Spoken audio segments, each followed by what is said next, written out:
Yeah, boy. Yeah, boy. Are you still harboring anger? Disappointment? Where do you stand? How do you feel? We'll try and work through it. 43 years. I have, I'm 43 years old. We have seen some stuff with South Carolina athletics. I've seen some high moments. Baseball wins a national championship. Football team won the SEC East one time. Basketball went 15-1 in conference. I've seen some good stuff. But man, oh man, oh man. Man, oh man, oh man. Have we seen some stuff. And Saturday afternoon in College Station, 30-3, complete control. 312, I think it was 312 yards of total offense. 23 offensive points. Eclipsed the previous 9 games.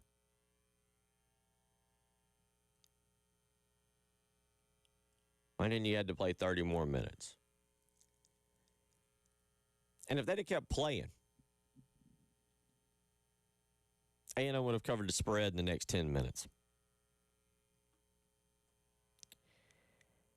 There's nothing I can say.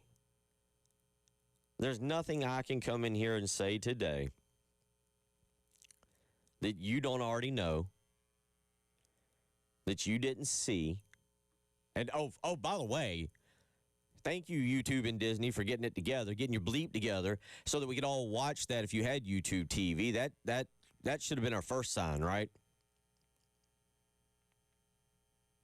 That should have been an instant, like, uh-oh. YouTube and Disney got to figure it out. Now, I'll switch to direct TV stream, but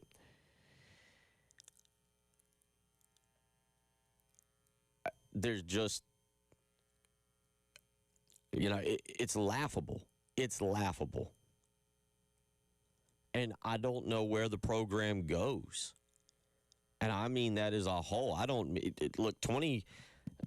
I'm glad Shane Beamer after the game said that he's going to give, or maybe he said it last night, I don't remember, on the teleconference. He's going to give it his all. He's focused on this. And he should be. You don't quit.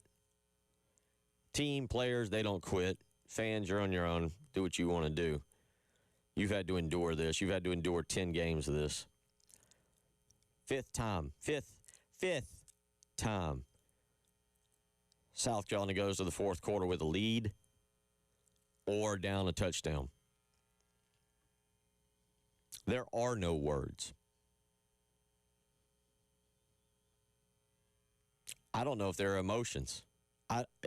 Once you got over it, and you could see it coming. I'll be honest. Once it got to 30-17, you could see it coming. I was watching the game with my son, and he said, "We're going to lose, right?" I said, "Oh, doesn't look good." And it was only 30-17. And maybe that's a South Carolina mentality. Maybe it's been beaten into us. Maybe we're just, aside from not knowing how to pick lottery numbers, we're good at predicting the future. I'll say this. At halftime, I felt like a complete moron. And at halftime, I made a moron of myself, because if you go to my Twitter, at Will, W-I-L, Gunner, G-U-N-T-R, I've been trying to make more videos. If you go to my Twitter account, you scroll way back down. At halftime, I walked outside, stood on the dock, and made a video. I did in the video say there was 30 more minutes to go and that we've seen some stuff in our lifetime. But I also admitted that I felt bad about giving up on Friday, that I should be punished, that something should happen to me for giving up and not calling the upset as I had thought would happen. And at halftime, I was like, I can't say the words that I wanted to use to describe myself. And then at the end of the game, they lose, and I'm like, I got it right. I didn't miss by many points either. I said 28-24 A&M. Now, mind you, I never once had South Carolina being up by 2 touchdowns, let alone nearly 4 touchdowns.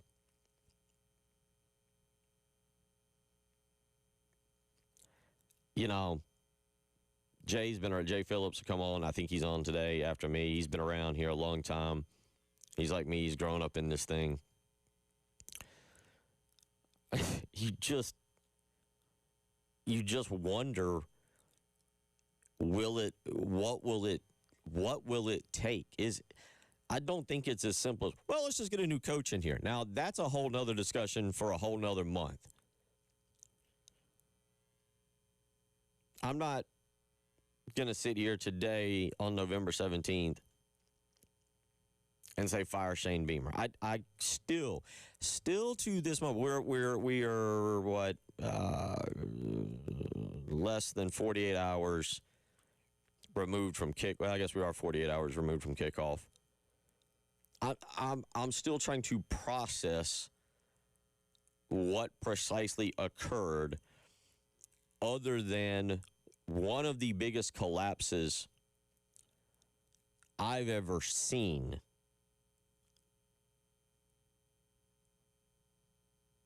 If you're a Falcons fan, you have seen this. Patriots-Falcons 28-3. If you're a Falcons fan and a Gamecock fan, you know what? Sports might not be your thing. Or chess. Go with chess. I don't know. Something different. What happened Saturday afternoon in College Station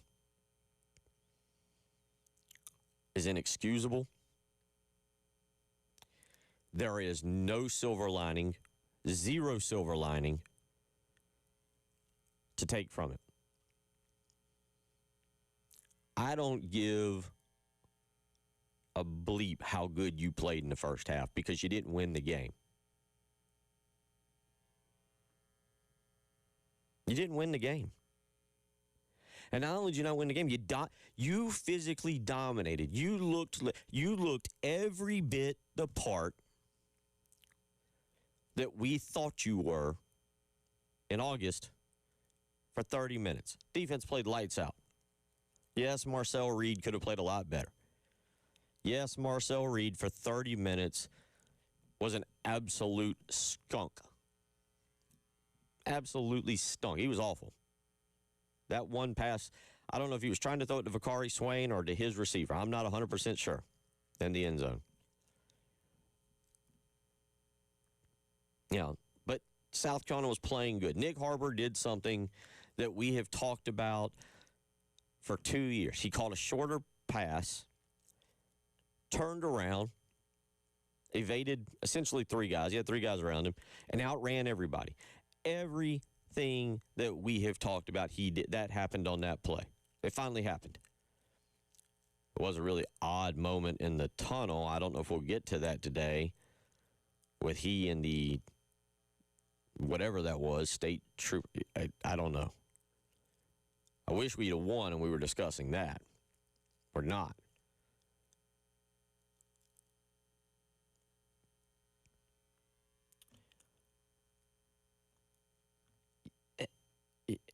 You gotta, I don't know how to just yet. You gotta address, in my opinion, the way that Shane Beamer went into the locker room at halftime.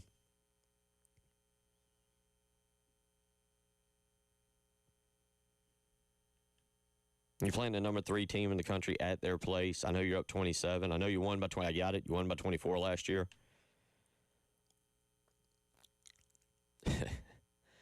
Folks, I don't know. You got eyes. 803-404-6100. What do I think is going to happen? What does Bill Gunner think is going to happen? I don't think Shane Beamer is going to be fired. I think he's going to be back. No offense to Mike Furry. First half was great. Second half was not. I don't think he's the answer at offensive coordinator. I wish he was. I was pulling for him. I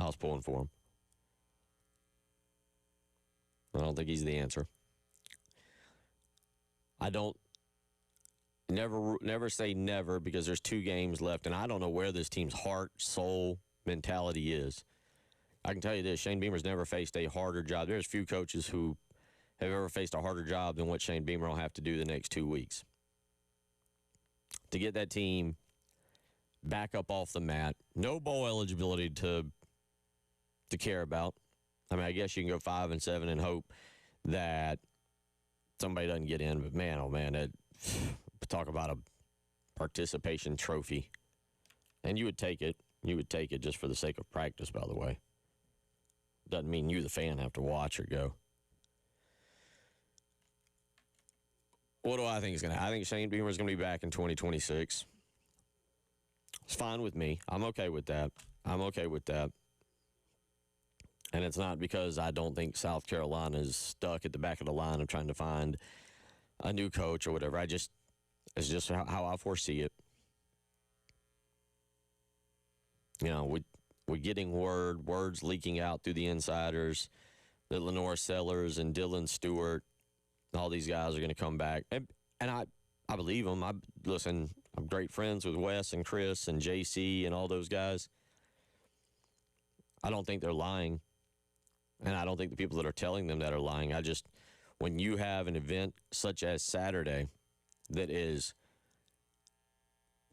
rip your heart out type of defeat, I don't know how anybody's attitude continues to be the same. I don't know. Like I said, I've seen this. I'm 43 years old. I get to be 44. I hope I get to make it to 44 in May. A lot of y'all are older than me. You've seen stuff that's some of y'all. I was 2 years old when South Carolina went and lost to Navy. I was 2. I have no clue what sports talk radio was like back in 1984. Phil Cornblue probably does. He's old. I love him, but he's old. You had to spend all Saturday. And I love college football. But this was the worst part. And you had great games. Alabama-Oklahoma was phenomenal. You had other good games. And you had to spend all Saturday. And any game you watched, they would cut to a break. And one of the first things that they would say in the break is, wait till we show you the comeback of the year. And you thought, I wonder what else is on. So much to the point, by Saturday night, I was watching the Carolina Hurricanes and the Edmonton Oilers, thinking one of my teams, just one, would win. Just one. Hurricanes lost in overtime. Leon Draisaitl got a goal, 3-on-3. I mean, it's a bad day. Sun rose yesterday. Sun came up. Had a great day. Had an absolute blast. Got great friends. Got great buddies. My life continued to go on. Yours does too. But oh my, do we have stuff to discuss. And I'm going to be honest with you. I have reached out. We got a guest list this week, folks, because I want you to hear other opinions. I'm going to go to the voice of reason himself in an hour. Heath Klein joins us at 1:15. He was actually at Wrigley Field, which I want to hear a little bit about, but he was at Wrigley watching Michigan and Northwestern. Michigan pulled that out. Heath Klein at 1:15. Jamie Bradford at 2:15. I got John Strickland lined up for Wednesday. I got Perry Orth lined up for Friday. I got Pat DeMarco lined up for Wednesday. We're going to get others' opinions because you don't want to hear Tyler and I rant and rave all week. You need to hear others. You need to hear people who have put blood, sweat, and tears into that program. Heath hasn't, but we trust Heath's voice. All right. You want to weigh in? Give us a call. We'll talk about the game. You're listening to the Halftime Show.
It's 12:20 on a Monday. I'm not going to say, the only thing I ask today, don't get personal with your insults.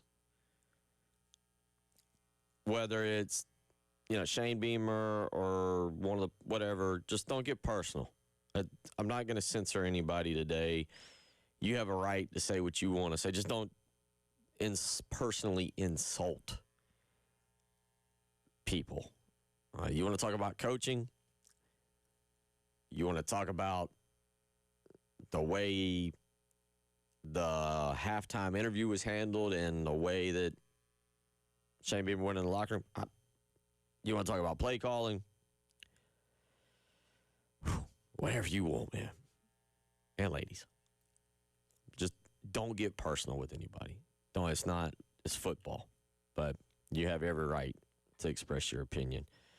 John hits me up on Twitter at Will, W-I-L, Gunter, G-U-N-T-R. It's a season where it feels like everything that can go wrong will go wrong, but this one just feels like that plus extra being piled on.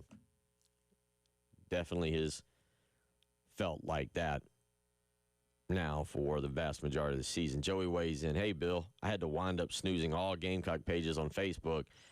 This is too much to bear right now. Another texter weighs in, it is a rip-your-heart-out defeat. However, have you seen one instance, be it during the game or postgame, where any player shown that kind of emotion after a defeat? Any during the game. Where is the emotion and the leadership on this team outside of Mr. I made a change last week, Jack? I brought this up weeks ago. I can't remember what week it was. The leadership is – it's not – there's a difference between having guys who are leaders and then guys who are alpha male leaders, right? We all know that.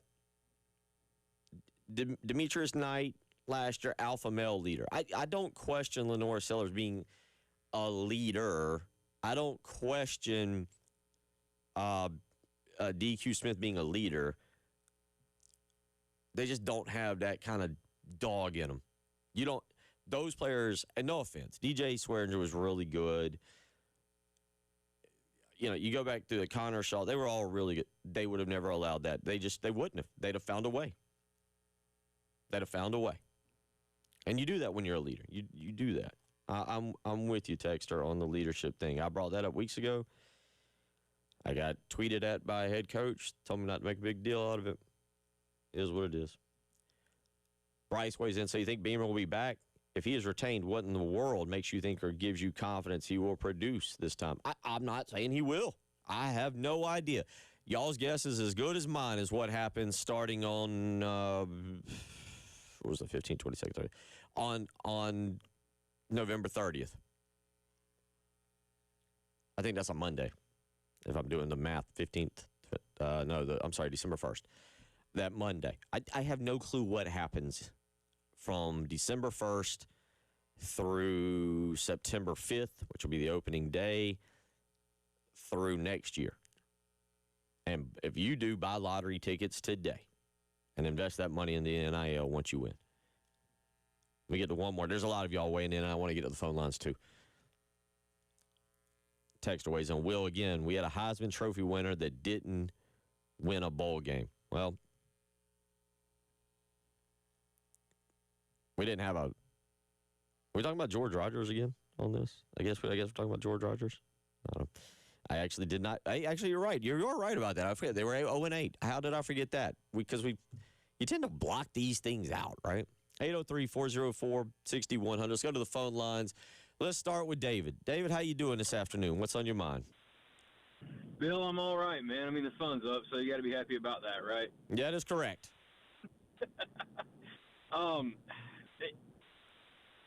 I didn't have any expectations for Saturday, right? Like, I figured we were going to get boat raced. But yet, this one hurts more than LSU last year, and it's so frustrating. Like, I can't defend Beamer anymore after what happened Saturday. And all I can say and all I can hope and pray for is that he gets a good offensive line coach. And the OC, I know you and Tyler have talked about it, the pro-style thing. it's not working. It's not. It's just hire somebody who's competent, right? And look, Fury did what I asked him to do. He scored more than 14 points a game, so I can't be too mad at Fury, right? And I don't blame him. I'm not mad at Fury, right? But also, who do we blame for ruining Lenore Sellers? Because this Lenore Sellers is not Lenore Sellers of last year, and somebody's got to be held accountable for that. Whether it's everybody or maybe it's just our team's that much better on defense with Sellers this year. Are they giving him bad looks? Is that what's going on? Because I can't figure it out, man. But other than that, that's all I got to say. I'll get that off my chest. It's going to be a good day. I hope you have a good day. Thank you. Man, the sun, you're right. The sun rose yesterday. It was beautiful outside. It was great. The NFL was solid. Life continued to go on.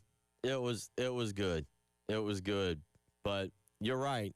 I have theories. I'll get into them. I don't think it's all Mike Shula. I've said this before. I genuinely wonder what some of the players did in the offseason. It's not that I don't think that they didn't work. I just think there's a level of work that has to be put in that I'm not sure was put in. Yes, Mike Shula is a lot to blame. But look at the way Lenore Sellers throws the football. I mean, that's something you work on in the offseason. And Mike Shula couldn't be there 24 hours a day, 7 days a week. And Lenore Sellers in the first half was good throwing the football. Second half, not so much. And that's not the first time we've seen that. And to me, that's on nobody else but Lenore Sellers. And I hate to say that. But this is where we are when you get NIL money. This is where we're at when we have to hear about, well, you turned down Auburn to come back here. Did you put in the work? Did you put in the effort to improve your passing? Let's go back to the phone lines. Robert, I apologize. You got about 2 minutes. Go ahead, Robert. What's on your mind? You're touching on about everything I was going to say. I watched Rob DeBoer's video. He hit the nail on the head. He said there's no leadership on the field. He pointed out how the Texas A&M quarterback had the fellas all gathered around him. He was pumping them up, getting them going. Our quarterback goes over and sits down on the bench. What has ruined him? I think it could very well be that you start making $1 million or $2 million. There's not as much pressure on you to do. So I think some of it has to do with the money. Some of it has to be with his personality, being a leader. And you touched on those things, and that's about all I have to say. I'm disappointed, but it's got to get better. Appreciate the phone call, Robert. Yeah, I mean, it does. It's got to get better. And how it gets better and who leads it to get better, these are things that, again, will start to be answered on December 1st. Again, my belief is, and I'm okay with Shane Beamer I really am. I know as we sit here at 12:29 on a Monday, I know I'm in the minority. I got it. I'm okay with Shane Beamer being back. I'm okay with one more year. I'm not okay with missing a bowl game 2 out of 3 years. That's inexcusable. That shouldn't even be the baseline for South Carolina football. The baseline should be, well, we won 7 games. The bare minimum. And you heard me a couple weeks ago complain or go on a rant about I think South Carolina fans still need to invest more money. I'm not going to go back down that path because all the money in the world wouldn't have saved South Carolina on Saturday. But we'll continue talking about this. Get back to the phone lines. I see plenty of you. You're listening to the Halftime Show.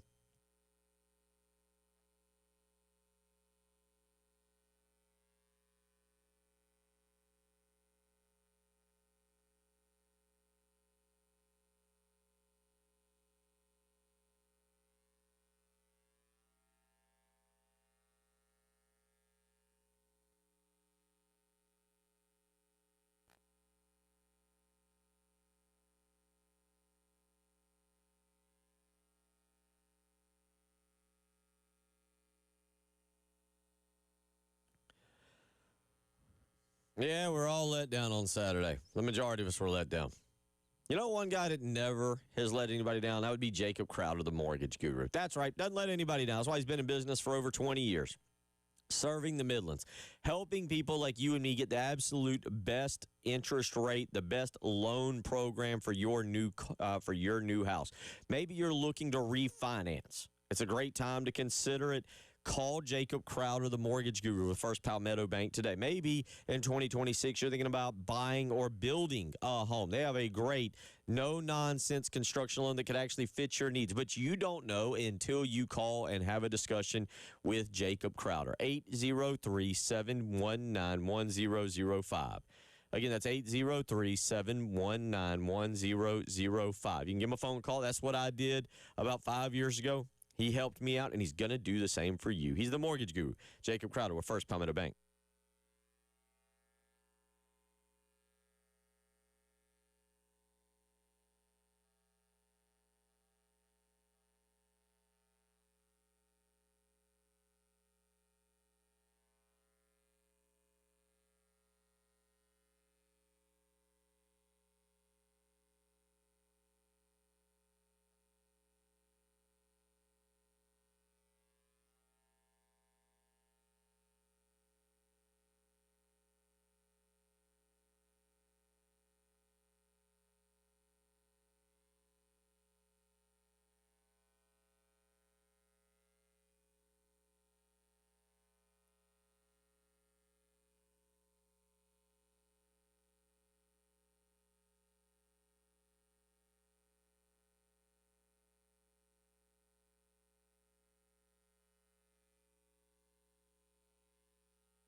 Well, one way to brighten your Monday, go to Firehouse Subs. Can't go wrong there.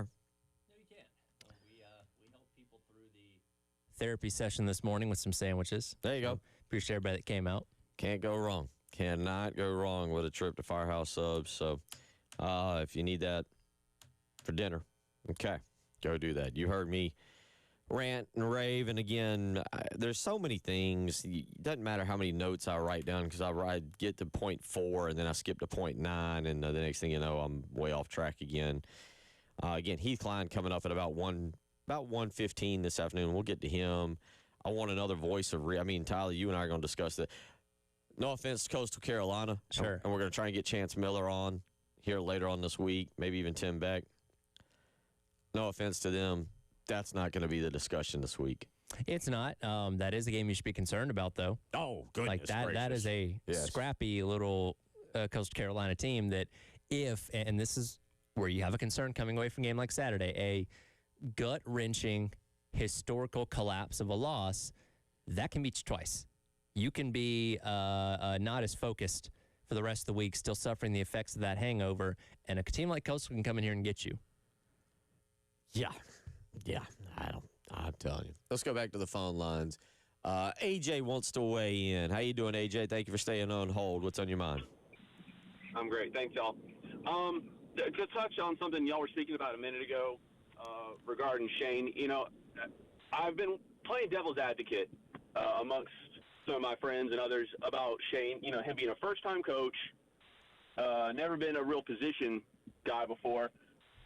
It took Steve Spurrier 6 years to get this program into shape. And to expect Shane to do that in any less, I think, is unrealistic. Okay. That being said, next year, I think he ought to be on a pretty short leash. If he doesn't make the right hires, then it's time for this experiment to be over. But what I really wanted to talk about is there were reports over the summer that Lenore Sellers was working with a private quarterback coach to, I guess, develop himself to be more of a pocket passer, or to develop his passing skills. And I just wonder if that might not have set him back from what his good instincts normally let him do on the field. And I'll step back and let y'all discuss. Hey, real quick, though, the only thing I'll push back with you on the Spurrier-Beamer thing, how many losing seasons did Spurrier have in 5 years? I can't remember. I think None. 1 or 2. No. Nope. None. Okay. Now, he missed a bowl because they went 6-6 and they gave it to Alabama, even though Alabama cheated. Oh yeah. And then all those wins were vacated. That was Saban's first year. But that's the only thing I'll say. Thank you for the phone call, AJ. And you bring up. Look, I don't know. AJ does bring up a legit point. There's so many things that we don't know. Mm-hmm. Did Lenore Sellers get overcoached? He's got a point. Like, if you're working with a quarterback's coach, you got Mike Shula telling you this, you got this. Like, did he get, instead of just doing what he does best, did he get overcoached? But I'm talking about. I'm not talking about some of the decisions. Look, you're down a point with what? What was it? 1:43 to go? It was on the other side of the 2-minute timeout, if I remember correctly. Okay. And how many passes did he throw? He overthrew, I want to say Dre. No. Oh. On the final possession. Yeah, that's what I'm talking about, because he threw the one to Harbor. I think he overthrew another one to Dre, if I remember correctly. 1 or 2, maybe. Wasn't a lot.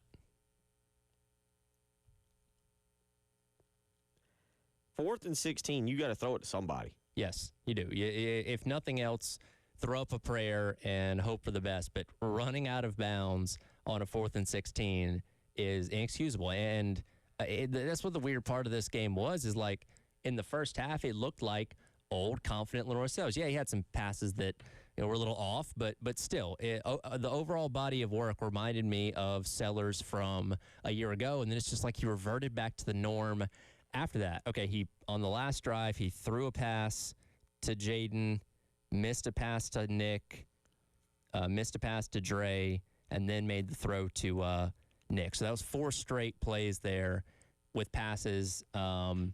got one short to Howell, and then sack, and Oh, game no. I'm talking about, well, yeah, I guess I was looking more at the final.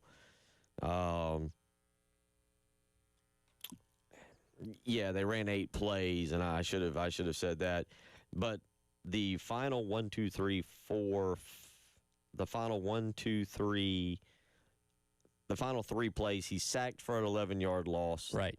This is after they get the 1st and 10. Sacked for an 11-yard loss, sacked for a 4-yard loss, and then again, basically trying to make something happen. Like, you get it on 1st and 10, you got a chance.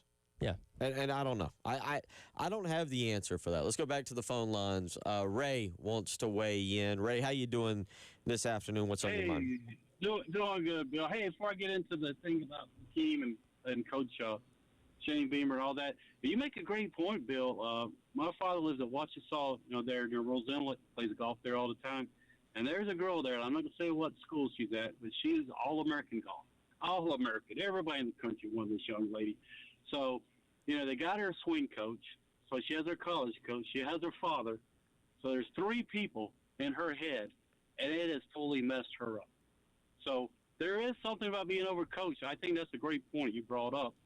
I don't know if that's to deal with Sellers or not, but this is the thing. And I'm pretty sure Coach Beamer is going to be back next year, so I'm not going to give my opinion on that. That doesn't matter no more. He's going to be back. But the thing is, after 5 years, and this is what really sets with me, after 5 years, Coach Muschamp's conference record is better than Shane's.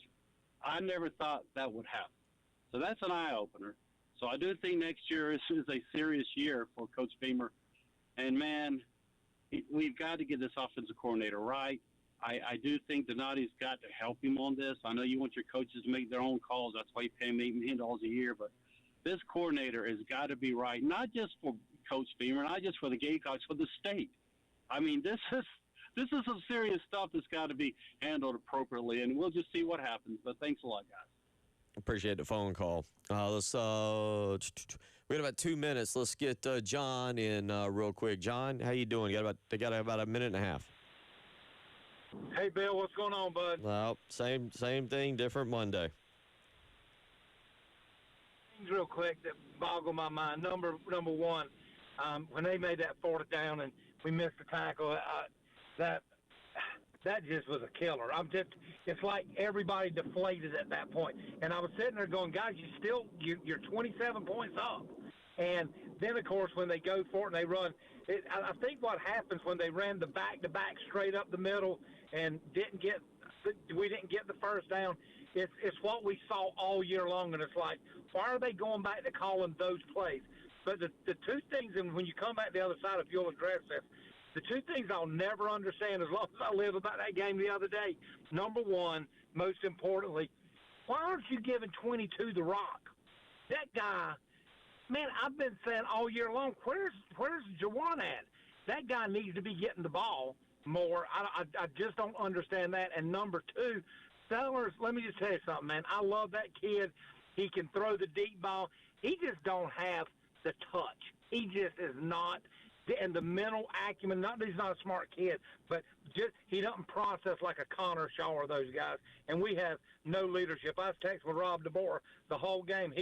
And then he went on and ran after. But, man, it don't get any worse than this. This is worse than LSU last year to me. I'll hang up and listen. I appreciate it. We'll come back. Never say it can't get worse. Never say it can't get worse. Good Lord. Don't do that. We'll come back. I see you on the phone, GC. We'll get to you, and we'll wrap up the hour. You're listening to the Halftime Show.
Well, that was an easy first hour. Of course,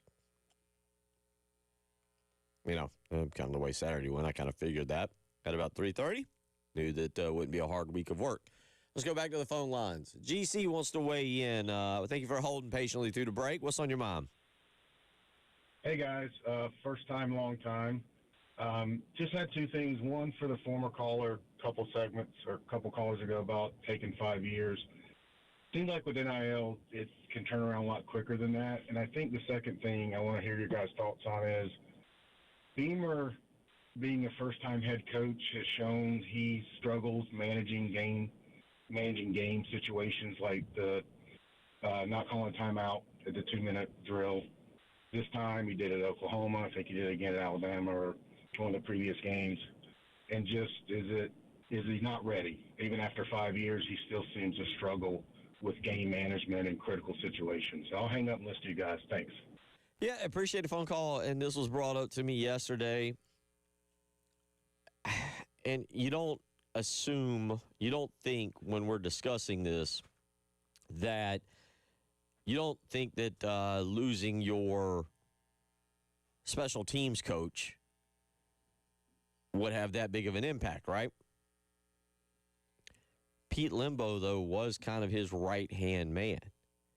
And I know Pete wasn't here last year. Pete wasn't here last year, and South Carolina still went 9-3, 9-4 at the end of the thing. And it kind of is what it is. But I do question, Tyler, not having a guy like Pete Lembo now on staff that seemed to be kind of a steadying influence. Now, I could be wrong because with Pete Lembo, they also went 5-7. Sure. It ain't like they were just rolling along with Pete Lembo, knocking teams out of the park. But I do think what GC just asked there is a legitimate question about game management with Shane Beamer. Yeah, I have to go back and comb through all the examples, but I feel like a lot of the clock-related issues have certainly been rearing their ugly head a lot in these past 2 years, and Saturday was an example. Beamer said he didn't know the pass was complete. I'm not sure how that gets misconstrued, but regardless, before halftime, you let 10 seconds run off the clock roughly that prevented you from taking a couple more shots to the end zone. Maybe score a touchdown there and it's 34-3 instead of 33, and who knows what happens in the second. Maybe that's enough to hold them off, even if they do have that great, comeback in the second half. It's those little things that's like, okay, the way he manages the game, or the way he does this or that decision making, all those kind of things, or overriding calls, whatever. It just seems a little off. And when you add all those things together, that's how you get to some of the losses they've had this year. So I again, like you, I don't know if that's the reason. I don't know if Lembo's influence really was the catalyst for success in years past. But when you're at the point you're at right now, where you're 3-7, staring in the face of nothing better than 5-7, then everything has to be on the table as far as examining goes, right? And look, we don't want to have to come in here and talk about people's jobs or talking about this hot seat and that hot seat and who should stay and who should go. But when you have a historical loss like had on Saturday, nobody's exempt from blame. That's not coaches aren't, players aren't, because that's the thing too. Players got to go out there and execute, and there are plenty of examples throughout that game of players not making plays. Lenore Sellers brought up a moment ago a shiny example of that at the end of you got to get that ball out. Even if it's just throwing up a prayer, it's better than taking a sack. It's better than running out of bounds on 4th and 16. You got to make something happen. I thought there were moments where Furry did a good job with some of the play calls. Regress in the second half. We can get into some of those more specifics here in a moment, but everybody's at fault here. Nobody can stand in the corner and say, it wasn't me. No, everybody's under the microscope of this one. There's just so many things that, and I don't think we'll get the answer. I don't know where the press conference will go tomorrow. I will not be here tomorrow. I've got a doctor's appointment that I've got to attend to for me, and it's going to be a daily thing. And, so I will have to catch up with you. We'll have this discussion on Wednesday. Lenore Sellers leads the team in rushes with 12. Matt Fuller had 9. Rasul Faison had 5. Jaden Sellers had 4. And Jarwan Howell led the team in yards with 30 and has 3 carries. There's just so many things, Tyler, that out of this game. And, if they get beat, if they had gotten beat 31-30, where they scored a late touchdown and had to get the onside kick, we're all like, woof. Yeah. It's better. Like, all right, you put up a valiant effort against a really good team, but context matters. And the way you lost this game on Saturday, there's nothing good that comes from it. Heath Klein, we're going to, like I said, Tyler and I are going to talk all week, but I want to hear some outside voices as well. We need some outside voices, both with former players and with impartial people, and Heath's one of the best at that. We're going to get him coming up at 1:15. You're listening to the Halftime Show.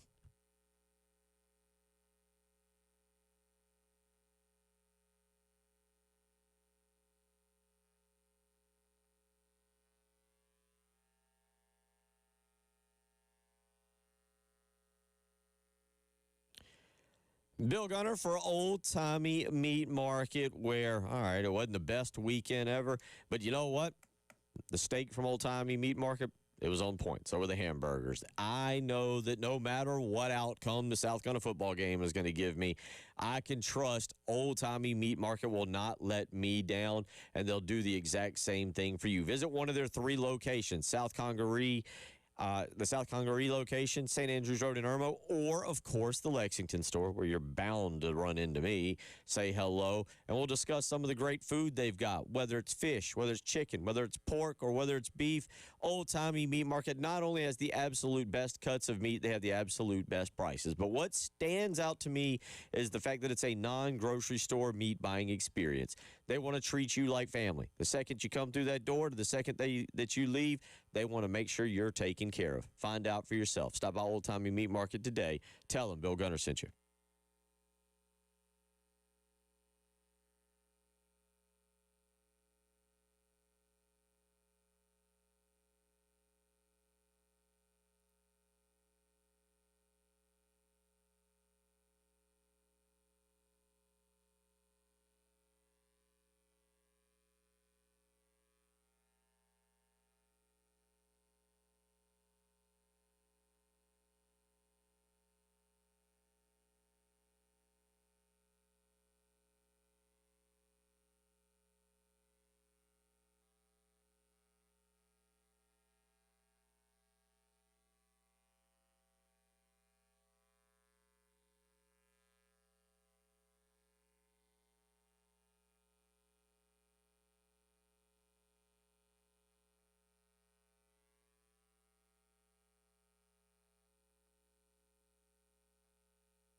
It is 1 o'clock here on your Monday, where you can get mad, but I feel like all you can do is laugh at it, like not just the season in general, right? Just the season in general. I want you, and I'm not trying to make excuses and say, well, here. Look how close they are to being. What would it be, 8-2? I'm not trying to do that. Please don't go to the message boards like Gunner was defending him and saying, "Oh my God, look how." I truly, Tyler, have no clue where this program's at. Like, zero clue. And in this day and age, where we don't know what's coming back next year or what's coming in with the portal, they're obviously going to hit the portal hard, and they've been hit or miss in the portal. I got nothing, man. I got nothing on where this program is at. And I want to go back to the caller in the last hour that, mentioned about Spurrier not really hitting his stride until he'd been here for, roughly 6 years, as you pointed out, never had a losing season, only missed a bowl game that one time, even though they went 6-6. This is a different age of college football. I don't think you can compare the expectations and the patience from 2005 to 2010 to where we're at now in 2020 up to 2025, because you have the ability to make changes and make things better a lot quicker, right? Like Curt Cignetti, and he's the most extreme example of this right now. Curt Cignetti took over a dead program. Nobody had paid attention to Indiana football in years, and in the first year took them to the playoff. This year looks like they're primed for a deep playoff run, and heck, they may even win the national championship. Again, that's an extreme example, but it shows you how quickly the right coach, the right combination can turn around a program. And when you're in a situation right now with Coach Beamer where you're looking at your second losing season in 3 years, your second losing season, or you're going to miss a bowl game, like, you just say, okay, you've had plenty of time to sink your teeth in and to establish what you want to establish about your program, and you haven't. Again, last year was great, but this year was a regression. Next year could be great, and let's say he comes back in 2027, that could be another regression. You're just living this like roller coaster of a identity that you don't really have, and that's no way. That's torturous for a fan base, right? To go into every single season not knowing what you are, hoping for the best, and then unfortunately getting the worst sometimes. It's just it's frustrating, right? So we hold coaches to a different standard. Coaches are getting paid more now than they were back then, by the way, too. So you're investing more in these coaches. You're expecting more out of them in a shorter window. Yeah, I mean, again, you mentioned, you say all that, and all of it is excellent points, and it's a different era of football. There's no doubt about that, and my question is, again, and some of y'all have said it, what gives you hope for next year? There's going to be some coaching changes. I don't know what, and it won't be Shane Beamer. I don't know what the coaching changes will be.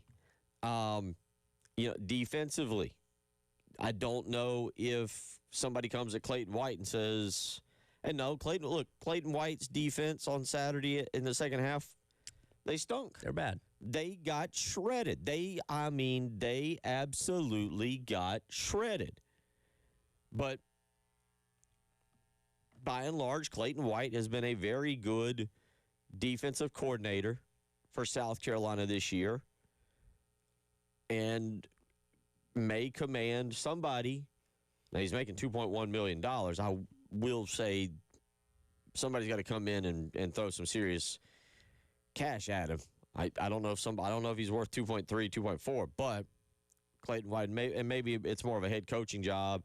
Obviously, with so many openings that are out there. Well, and openings that are going to become open because, right, exactly. That's your Golishes and Morrises, those guys will take bigger jobs, which means these G5 places will become open. And we don't know what his thought process is and all that, but that's a real possibility that you could have to deal with in the offseason as well. And really, because it seems as though things are trending for Sellers, Stewart, guys like that to return, which is good. That's a start.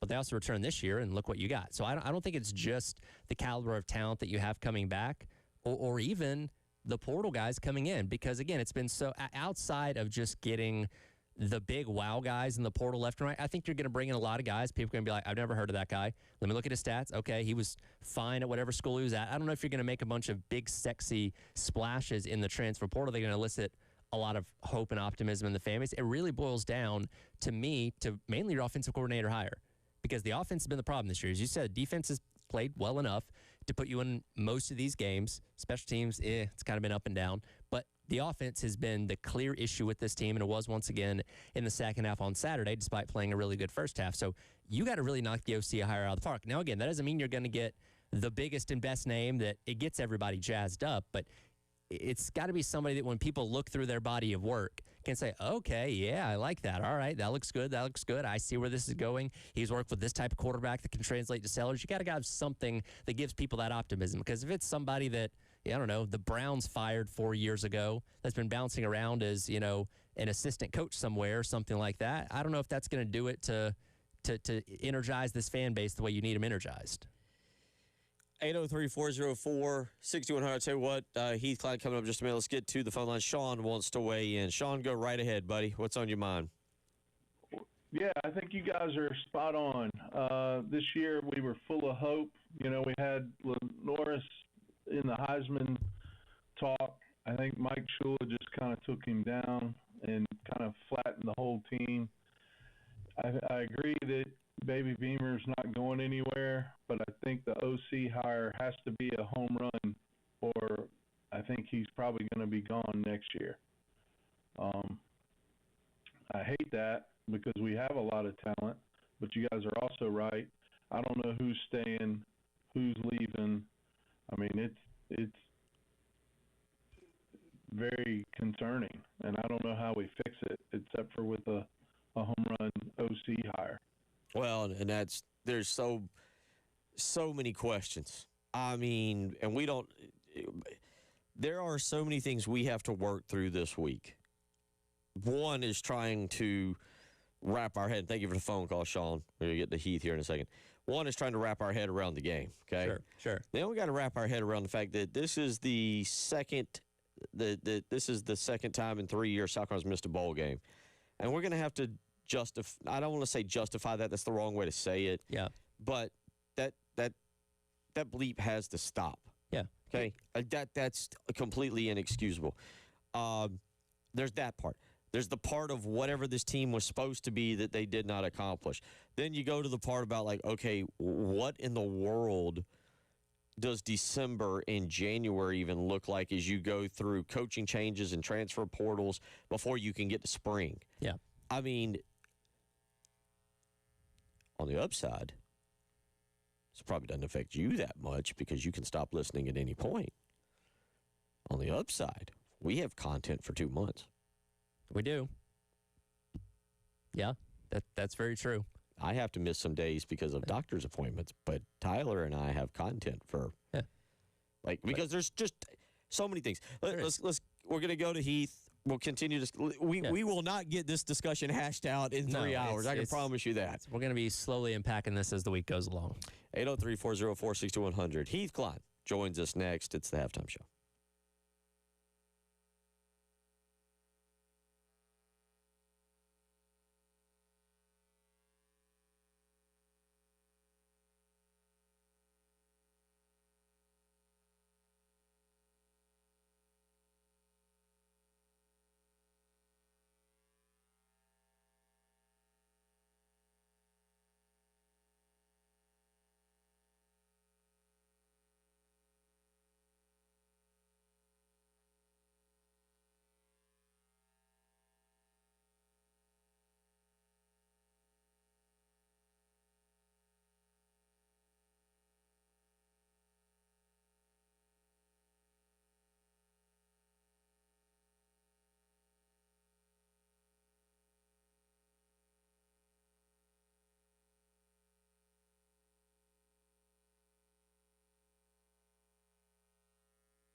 It is 1:15 here as we roll along on your Monday afternoon. And we'll get into a lot more going on, some rumors also out there about the coaching staff. I'll address those. I've spoke with a very good source on some of the rumors that came out yesterday, and we will address those as well. But let's get out to the phone lines. A man who went to see a baseball game this weekend, but a football game was taking place, or he went to see a football game in a baseball state. I don't know. What was it? That's got to be a bucket list item, Heath Klein, to go see a football game at Wrigley Field.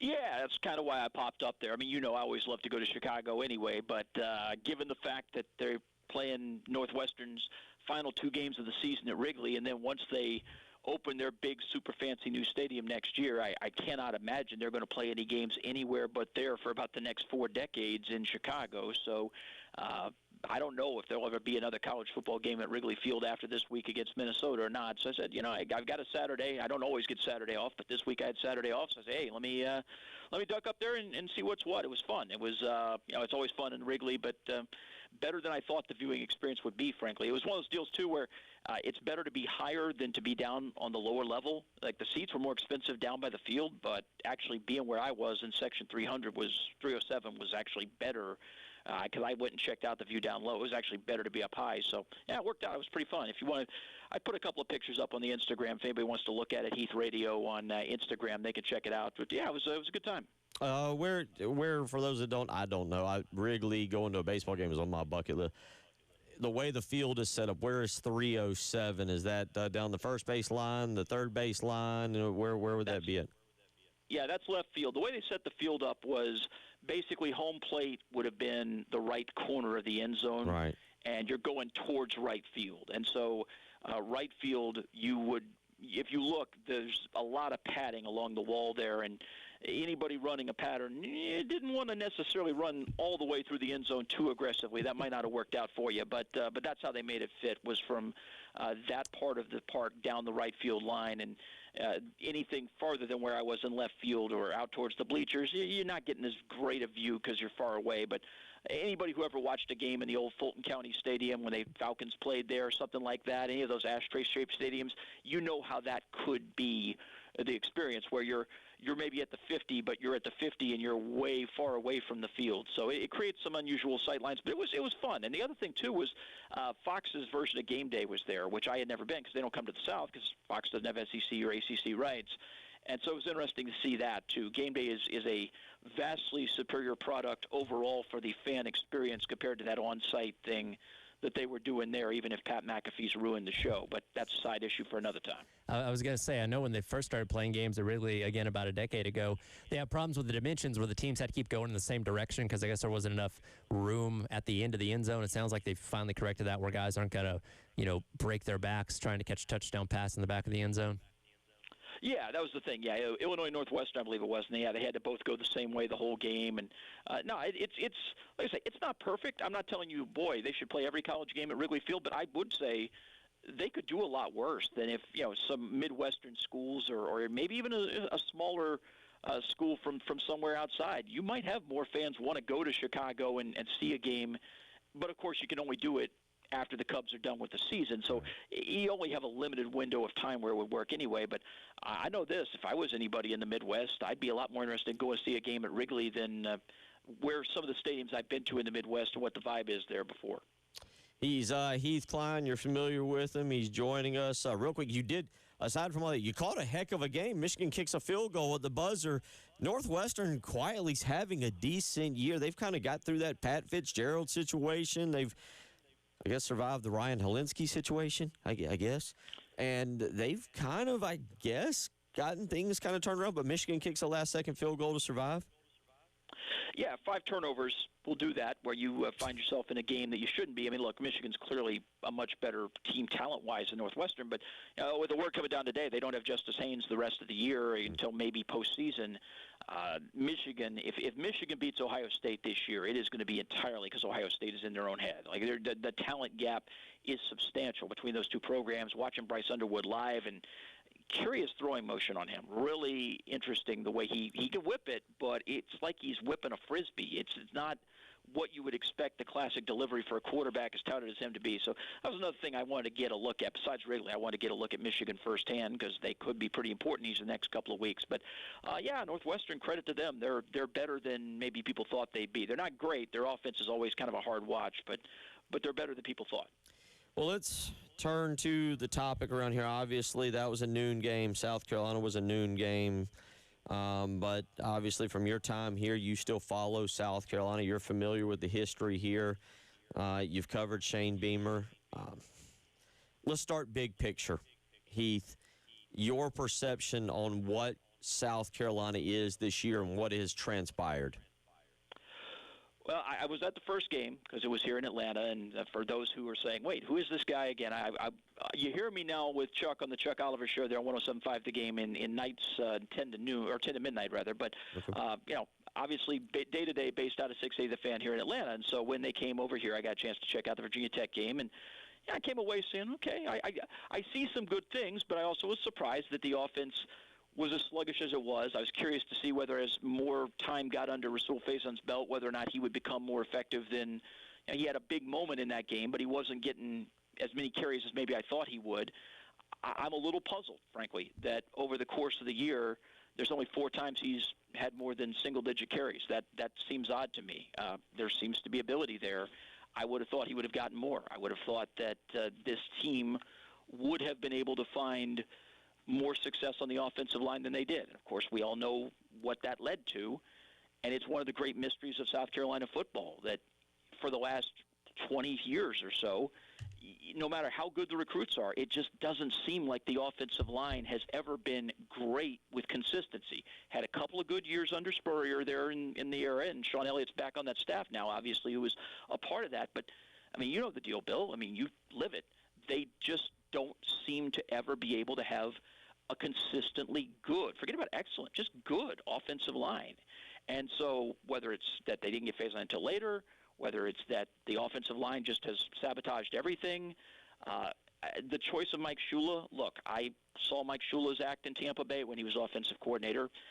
It's not a move I would have recommended.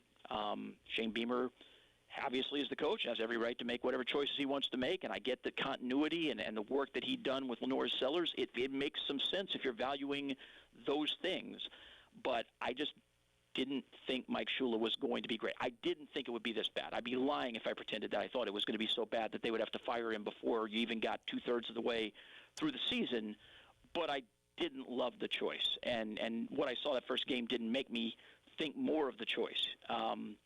I just think it was a bad mix of a lot of things. I think this team is also competing in a really difficult conference, and so if you're a little off with your formula, it can go south on you. It can go south on you in a hurry, and that's what we've seen. Since we're talking about the coordinator position, obviously a ton of head coaching jobs open across college football, which means a lot of coordinators going to be hired at some very big name programs. How attractive is this job at South Carolina that Beamer said he's going to go out there and try and fill pretty quickly as soon as the regular season ends? How desirable is it? Let's just say even if Sellers does come back. I mean, anytime you make a hire, you can't be making a hire out of concern about just that. But only Shane Beamer is going to know what's he hearing from Lenore Sellers. What's he hearing from his camp?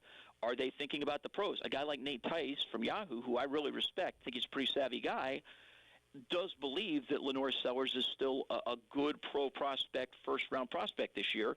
What kind of feedback are they getting, and do they think, even though it hasn't been the year that he or South Carolina was hoping for, that's waiting for him? Do they want to go there, or do they want to say, you know what, it could be better? And if they do they want to do that there at South Carolina and have a voice in the coordinator hire, or do they think we got to go somewhere else with a proven product and receivers that we know what we're going to be walking into compared to what you might have there? I mean, that's the first thing is just knowing whatever Shane Beamer knows about the level of communication and what you've got. But if, let's just say for the sake of conversation, Sellers is not going to be there. However it is that he's not going to be there, do they believe that the next quarterback is on that roster, or are you trying to find somebody who might be able to bring players with him that know his system already? Everybody talks about Curt Cignetti, and Cignetti and what he's done in Indiana has been super impressive. But remember, he brought his full staff with him, and they brought 25 players with him.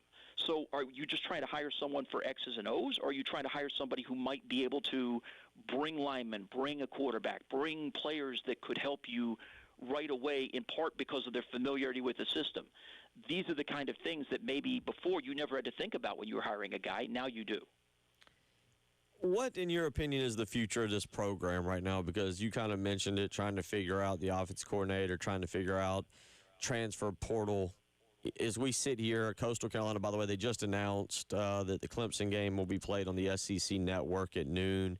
We knew it was going to be a noon game, didn't know the channel. What, in your opinion, where do you see this program in what I guess will be 9-10 months, September 5th? We know this.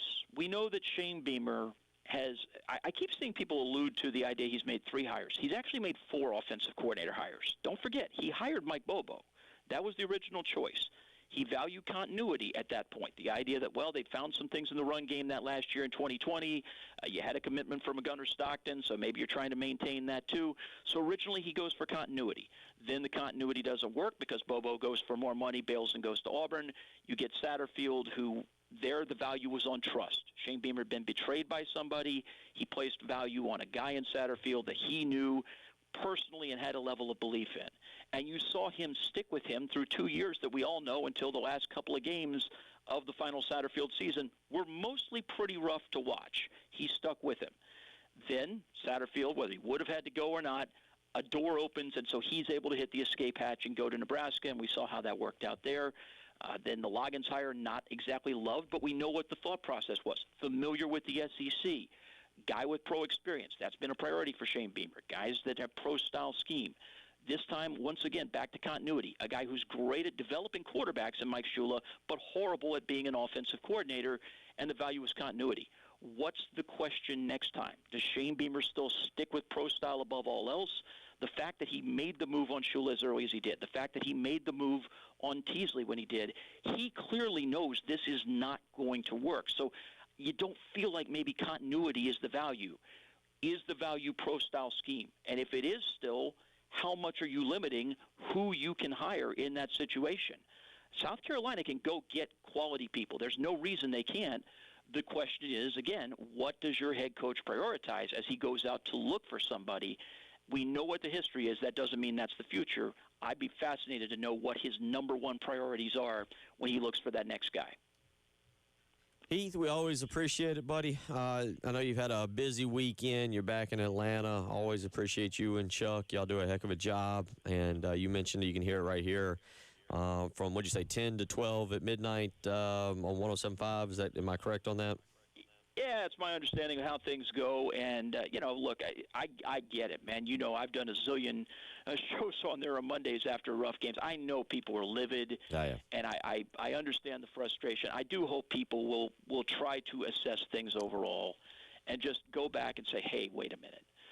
This is not the time to blow everything up and jump in the pool. Again, just look at what's out there already. Look at what might be opening up, whether you're talking about NC State, whether you're talking about possibly other jobs opening up as dominoes fall.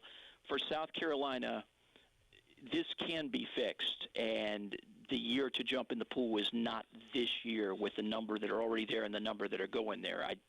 I hope, I get the anger. I hope people will at least be reasonable and give him a chance to fix it, because it's not the year for that.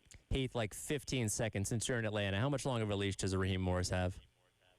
I mean, he should have been fired last year. It's a disaster. It's going to stay a disaster. He's a terrible coach. Never should have been hired. It's a disaster. It's the owner who knows what he'll do. But they've got to fire the OC minimum, and they should fire him. I'm with you 100%. We'll get you back on here in the near future, buddy. Have a great rest of your week, and we look forward to catching up soon. And thank you for taking time out today to join us. Yeah, anytime. Love everybody over there. Thanks for all the great years, and we'll catch you guys down the line. Appreciate it. Thanks. Heath Klein there, a little bit of voice reason. Yeah, you heard him. Don't blow it up. We'll continue talking about that when we come back. Plus, we'll get into a little bit of big picture. There was a lot that happened this weekend. You're listening to Tyler Head, Bill Gunner, producer Ed Bird. It is the Halftime Show.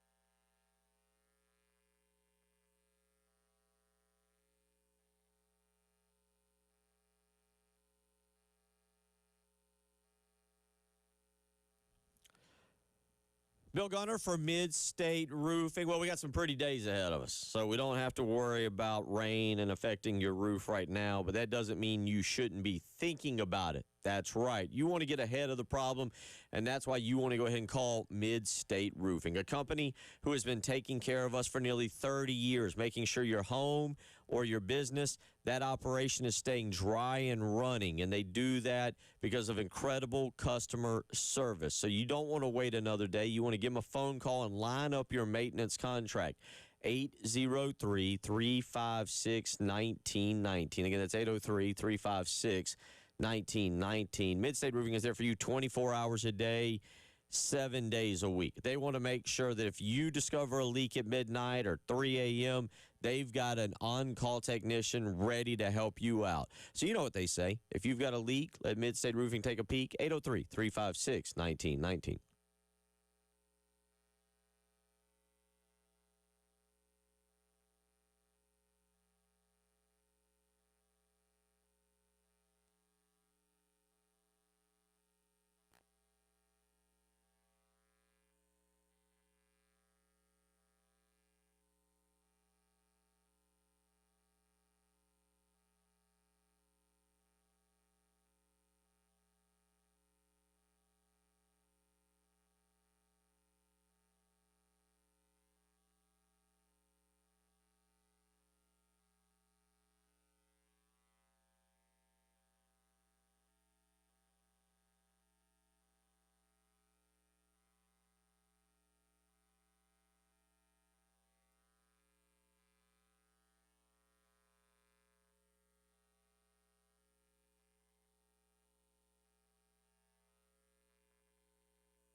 Thank you there to Heath Klein for taking time out today. It's good to hear his voice. And Tyler, he was in Chicago at Wrigley Field this weekend for Michigan and Northwestern. Yep.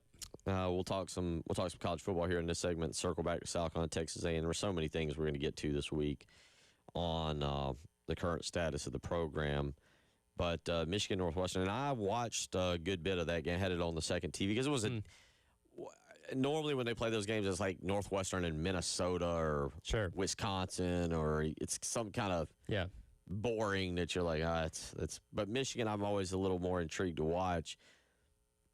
That turned into A really good game, and B, just the venue. Everything about it was really, really cool. Yeah, I always think it's neat. Like in the postseason, they play, like the Pinstripe Bowl at Yankee Stadium. They play the Fenway Bowl at Fenway Park. Obviously, they don't do it anymore. They used to play the Emerald Bowl at AT&T Park where the Giants play. I always like they do the Cactus Bowl where the Diamondbacks play. I always like football on Holiday baseball Bowl fields. used Holiday to be Bowl. at the Qualcomm or whatever it was called way back in the day. I think there's one more that they do that currently now that I'm forgetting, but I always think it's neat, it's unique, and again, the stadium's kind of laid out kind of funky, and some places you have to have both teams on the same sidelines. It's kind of highlights what makes college football so cool, and for one, I thought Northwestern's little temporary stadium by the lake was actually pretty neat, but getting the opportunity to play the last two games at Wrigley is also pretty cool, and like Heath said, you have no clue when you're going to get that kind of opportunity again, so props to him for taking advantage of it, and sounded like it was a fun time. Yeah, that's certainly something I would say would be a bucket list item if you can ever get the chance to go, and we'll kind of see if that's something they do continue as they move through over the coming years. And as you mentioned, they're building that beautiful, beautiful brand new stadium there for Northwestern. I'm with you. I like the stadium they currently have, and it kind of fits what they are. But there was that game from the weekend. Looking around at the rest of college football. Okay, all right, my bad. I'm sorry. Hands up, head down. I got to give the old Seinfeld I'm sorry wave. Oklahoma, you're good. I didn't see it coming. In the Billy Billions Twitter video, I put a bad weekend again for me. Bad weekend. Teach you a lesson. I'd been doing well prior, and then you put it out in the public, and you come completely unglued. But Tyler, I didn't see it coming, and Oklahoma. I'm trying to figure out what to take from that game. Is Kayla Dorvord back in trouble? Is Brent Venables now the hero of Oklahoma? Is Oklahoma now a legitimate national title contender? What do we make of that game and of the Sooners? I think this is a game where you can draw two different conclusions. One is that Oklahoma's still really good on defense, which we've kind of known, and they went out there and forced 3 turnovers, one of those being a pick six, and that was critical to why they won that game. And 2, Alabama's offense is not the same anymore. Remember when they played here, they struggled for most of that game, and we kind of chalked it up. Okay, they've been on this grind of playing ranked teams. They're ready for a bye. They'll get rested up after the bye and go out there and kind of get back to their old ways. Well, in their last 3 games, they've scored 29, 20, and then 21 points, which is a bit of a far cry from the higher numbers they were putting up earlier on this year. Ty Simpson's missing throws, got guys making drops. They still can't run the ball super duper effectively as of right now. It just seems like they're a little bit off. And look, we knew that team was not dominant on defense as it was. They're good, but they're not the elite defenses of the Saban years or anything along those lines. So it just kind of seems like, not that they're falling apart, but they're not clicking on all cylinders in a very critical time. You got a game at the Iron Bowl coming up here in a couple weeks in Jordan-Hare Stadium to, keep things back on track. Obviously, that would get you to the SEC championship game, and if you lose that game, I don't know what happens, but they're definitely not playing the same football that we were talking about 3-4 weeks ago, where we thought they were maybe the best team in the country. See, you say that, but this is where I go with this game. Alabama had 406 total yards to 212 by Oklahoma. Alabama had 23 first downs to 12 from Oklahoma. Alabama ran the ball 80 yards to 74 for Oklahoma. Alabama and Ty Simpson was 28 of 42 for 326 yards passing. Difference, as you just kind of said, 3 turnovers to 0 for Oklahoma. which is something they weren't really doing at all coming into the Carolina game, and that's been a bit of an issue these last 3 games. So, was this a situation in which Alabama just they missed that field goal right before the half? Yep. That would have also kind of some weird clock management by Kalen DeBoer throughout that game a little bit. But that's why I kind of come back to this, like, is this Alabama or was that Oklahoma?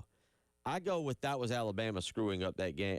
But I've got to give Oklahoma won the game. Yeah. And that's why I say I put my head down, put my hands up, do the Seinfeld wave and say, yeah, you got me. You're good. Again, I think both can be true to some degree here. And again, Oklahoma was playing with their back up against the wall. They had everything to lose. If they lost that game, there goes their playoff hopes.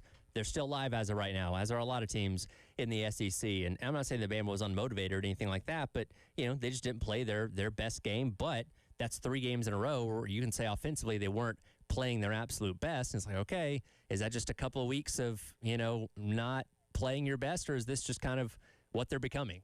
And again, you want to be hitting your stride as you head into November towards the playoff, and it doesn't seem like they're doing that right now. The other big game, really not of the weekend, but of the SEC, I guess it was of the weekend too, Georgia and Texas, and this was a close one. I mean, 14-10, you're kind of looking at it, you're like, all right, can Texas kind of pull this off? And then the fourth quarter started. And Georgia hits a 30-yard touchdown pass. Lawson Lucky, who they did the game day thing on, catches a 6-yard touchdown. Yep. And then Gunnar Stockton runs one in, I think about 5 minutes left to basically up the score and do all the good stuff there. And next thing you know, it's not 14-10, it's 35-10 because of 21 fourth quarter points. How did you absorb that game? Well, I thought it was a game that Georgia came out of the gates really, really strong in. Offense slowed down a little bit there, so Texas scores a touchdown, makes it a 4-point game. Georgia drives down the field, gets themselves a touchdown, makes it 21-10 at that point in time, and then Kirby, with his own call of the year, hits the onside kick, which any momentum that Texas had at that point in time evaporated, right? Because they stole the possession, they go down there, they get a touchdown, made it 28-10, and the game was essentially over at that point in time because there was 10 or so minutes left in the fourth quarter, and look, they were teeing off on Arch Manning. Georgia ran the ball effectively. Like it was the best game they've played this entire year. And again, talking about teams and how they evolve, really for the first 7 to 8 games, they couldn't put 4 quarters together. They'd have really strong second halves, have to come back from deficits against teams like Tennessee and Auburn and stuff like that. But Saturday, they really played their best 4 quarters of football all year. It's like, are they heating up as you head into the playoffs? It seems that way. It's really honestly 8 straight quarters. I know Mississippi State and whatever, but Stockton 24 of 29 on Saturday, 4 touchdowns and an interception. I tried to gauge exactly what I'm thinking of Arch Manning. Just throw him back in the marinade bucket and let's see next year, right? Yeah, I mean, he has moments. I mean, the touchdown pass he threw was a really, really good throw. But it's just inconsistent. That's what I talked about going into the game on Friday is, he's had his good moments, he's had his bad moments. You just haven't seen enough of one thing or the other to be sure of what exactly he is. And then real quick, for conspiracy theory moments, Texas, 9 penalties, 58 yards. Yeah. Georgia, 1 for 15. Now, Texas was one of the most penalized teams in the nation coming in, so that does track. Well, still. I get it. I'm just throwing it out there, SEC officiating. We'll come back. We'll take a look at a few other games. Hour 3 will be on the way. Jamie Bradford will join us. We'll get back into the South Carolina game as well. You're listening to Tyler Head, Bill Gunner, producer Ed Bird on a Monday afternoon. It's the Halftime Show.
We may have to. Well, you're. I'm out tomorrow. I've got a doctor's appointment that I've got to. Well, I got to attend every doctor's appointment. They're all important. That's kind of important. But I was gonna say maybe you can get the heads or tails tomorrow because there's a lot. There's just so much to unpack. Really, and there's so much to unpack from the South Carolina game, and we're gonna do it all week. And we'll talk about the Coastal Carolina game, but Tyler, I mean, unfortunately, the significance of that game is essentially out the window at this point. It is. To us, to the fans, to the players and the coaches, by different. all means. I am interested to see how full the stadium's going to be. It's going to be a nice day on Saturday. Weather's supposed to be like in the 70s, sunny. And again, when you're in November, you don't know how many more of those days you have left. How many people will just be like, you know what? I'm going to use this Saturday to do something else or sell my tickets or whatever. Like, I don't expect it to be packed to the gills. I'll say that much. And I don't blame anybody. I mean, I'll probably be there because Austin wants to go, and it is what it is. And we'll go tailgate with our buddies, and we'll watch the game. I was looking, by the way, just real quick. I saw somebody earlier, and I just wanted true confirmation on this, but I thought I saw somebody earlier put out that the South Carolina Clemson game, we all knew it would be noon. That's not a shocker. You could have planned for that. But yes, here it is. South Carolina Clemson will air on the SEC network at noon. So for those of you with your viewing habits, plan on that. But we knew it was a noon game. Something we probably didn't foresee back in July. I planned on ABC. Yeah, it's like, okay, this is gonna be. The potential of that game was going to be two teams that were fighting for playoff spots, two quarterbacks that maybe were dueling for the Heisman Trophy, and maybe the top overall pick in the draft. A lot of stakes on this game. Last year was the stakes-wise the biggest the program or the series had ever seen, and we thought this year could be bigger. It's not. Yeah, at least looks like Clemson's going to be bowl eligible at that point, so it won't be a true battle for bowl eligibility. But their MO is, hey, we can at least keep Carolina out of a bowl game. Yeah, I don't know. We'll address that. But a lot of this week, again, will be geared toward Coastal Carolina. But right now, kind of going back from the weekend, Tyler, we talked about Oklahoma going into Alabama and winning. Talked a little bit about Georgia knocking off Texas there. Notre Dame, game day was there. Absolutely no problem with Pittsburgh. Yeah, because Pittsburgh, it's not important to them. They could have gotten beat 100-0. Wouldn't have mattered. ACC games are more important. I was watching because it was pretty good, and then I flipped the channel. Iowa was dominating Southern Cal. I looked away. Southern Cal, I believe, scored 16 unanswered points in the fourth quarter and comes back and wins that ball game. We got to put some respect on Lincoln Riley this year. He has gotten that program to a solid place. They're not at the top of the Big Ten, but compared to when he started in the Big Ten last year, it's kind of a night and day difference. They are playing some good football. Again, I don't know if he's ever going to get them to a national championship level there, but that is a good Big Ten team. Really interested to see if he tries to run all of a sudden at the end of the year. If he kind of looks around and is like, I don't want this. I want to try the SEC. I want to try the way it is there. He's one of those wild cards in this coaching search that, could I see Lincoln Riley going to LSU? Sure. Yeah. Could I see him going to Florida? Now, sure. yeah. Auburn, Penn State. Yeah, I could see all those things happening. I don't know if it's going to, but he's enough of a wild card. He could really, and then Southern Cal becomes open.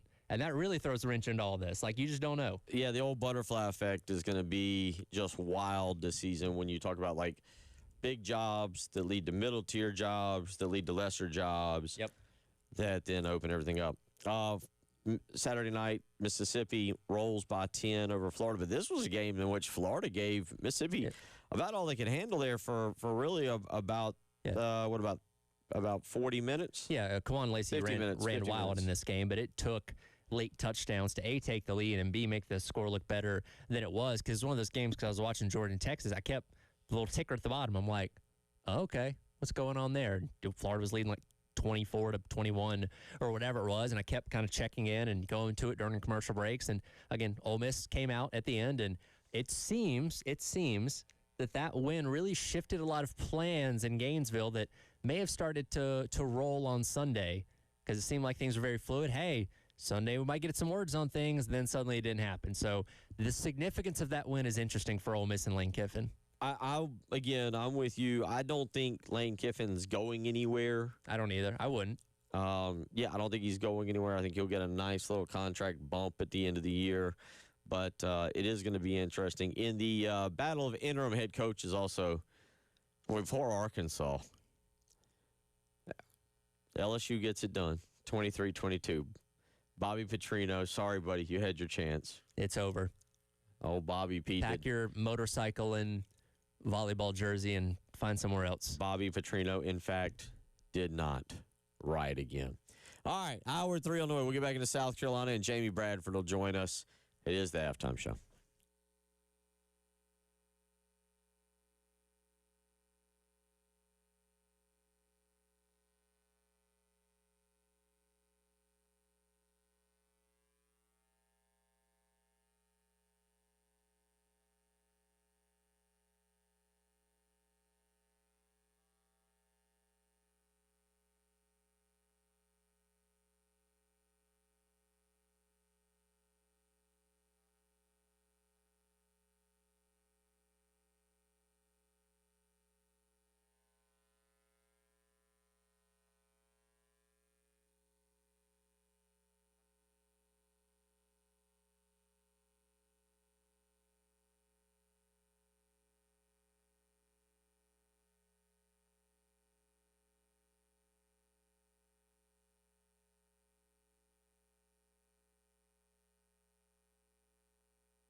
Well, that was a pretty easy 2 hours.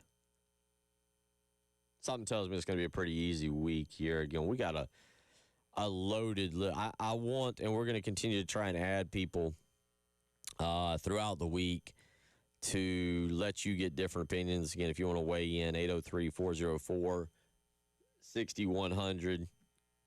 Jamie Bradford coming up here in about 15 minutes. On Wednesday at 1:15, we'll have John Strickland get his take on things. He was actually at the game.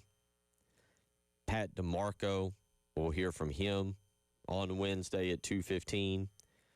We'll hear from Perry Orth on Friday at 2:15. I'm going to reach out to a few other people because, Tyler, as I opened the show talking about, y'all have eyes too. There is not a thing Tyler Head can come in here and say, or I can come in here and say, that spins this into a. There is no positive. There is zero positives. I do not care how you played in the first half. You lost. Mm-hmm. Now, if you'd have won, if you won 30-20, let's just say 30-29, I'll be like, hey, whatever. Yeah, you held on because at the end of the day, the win is the only thing that matters, which goes back to don't celebrate when you're only 30 minutes in because you got 60 minutes to play. And again, as good as you were to be able to get out to that lead, 30-3 at halftime, A&M's just as good and capable of coming back on you. And you knew they were probably going to be pretty fired up in their locker room to get out there and right the ship, which they did. And it looked like, I've never seen this before. We've seen plenty of good comebacks. I've never seen a game where it looked like two teams switched uniforms at halftime, where A&M played like Carolina did in the first half and Carolina played like A&M did in the second half. Well, I've seen stuff. So have y'all. 2004, South Carolina's playing Georgia. Coach Simpson runs a kickoff back. Excuse me, runs an interception back. South Carolina goes up 16-0. Georgia comes back and wins, I believe, 21-16. We've all, last year, South Carolina goes up 17-0 on LSU. Mm-hmm. We know what happened, although that became a dogfight back and forth. But still, 4 touchdowns is 4 touchdowns. There's a difference when the margin's that large. It just, what happened on Saturday, just, Shane's telling us the offense didn't go conservative. Again, I'll defend Clayton White. Did the second half of the game suck for him and his group? Yes. Did Marcel Reed turn into Kenny Hill from 2014? Yes. Did South Carolina fall completely apart defensively? Yes. They've played 10 games, and basically there have been things here and there that you don't like, but 10 games, 4 quarters a game, 40 quarters, they've had 2 really, really, really bad quarters. 2 really, really bad halves, 4 quarters. Second half Vanderbilt, second half Saturday. There's been great. There's been average. There's been a lot of things in between. But, it's funny because you go back, and I don't know, you're watching the game, Tyler. Yep.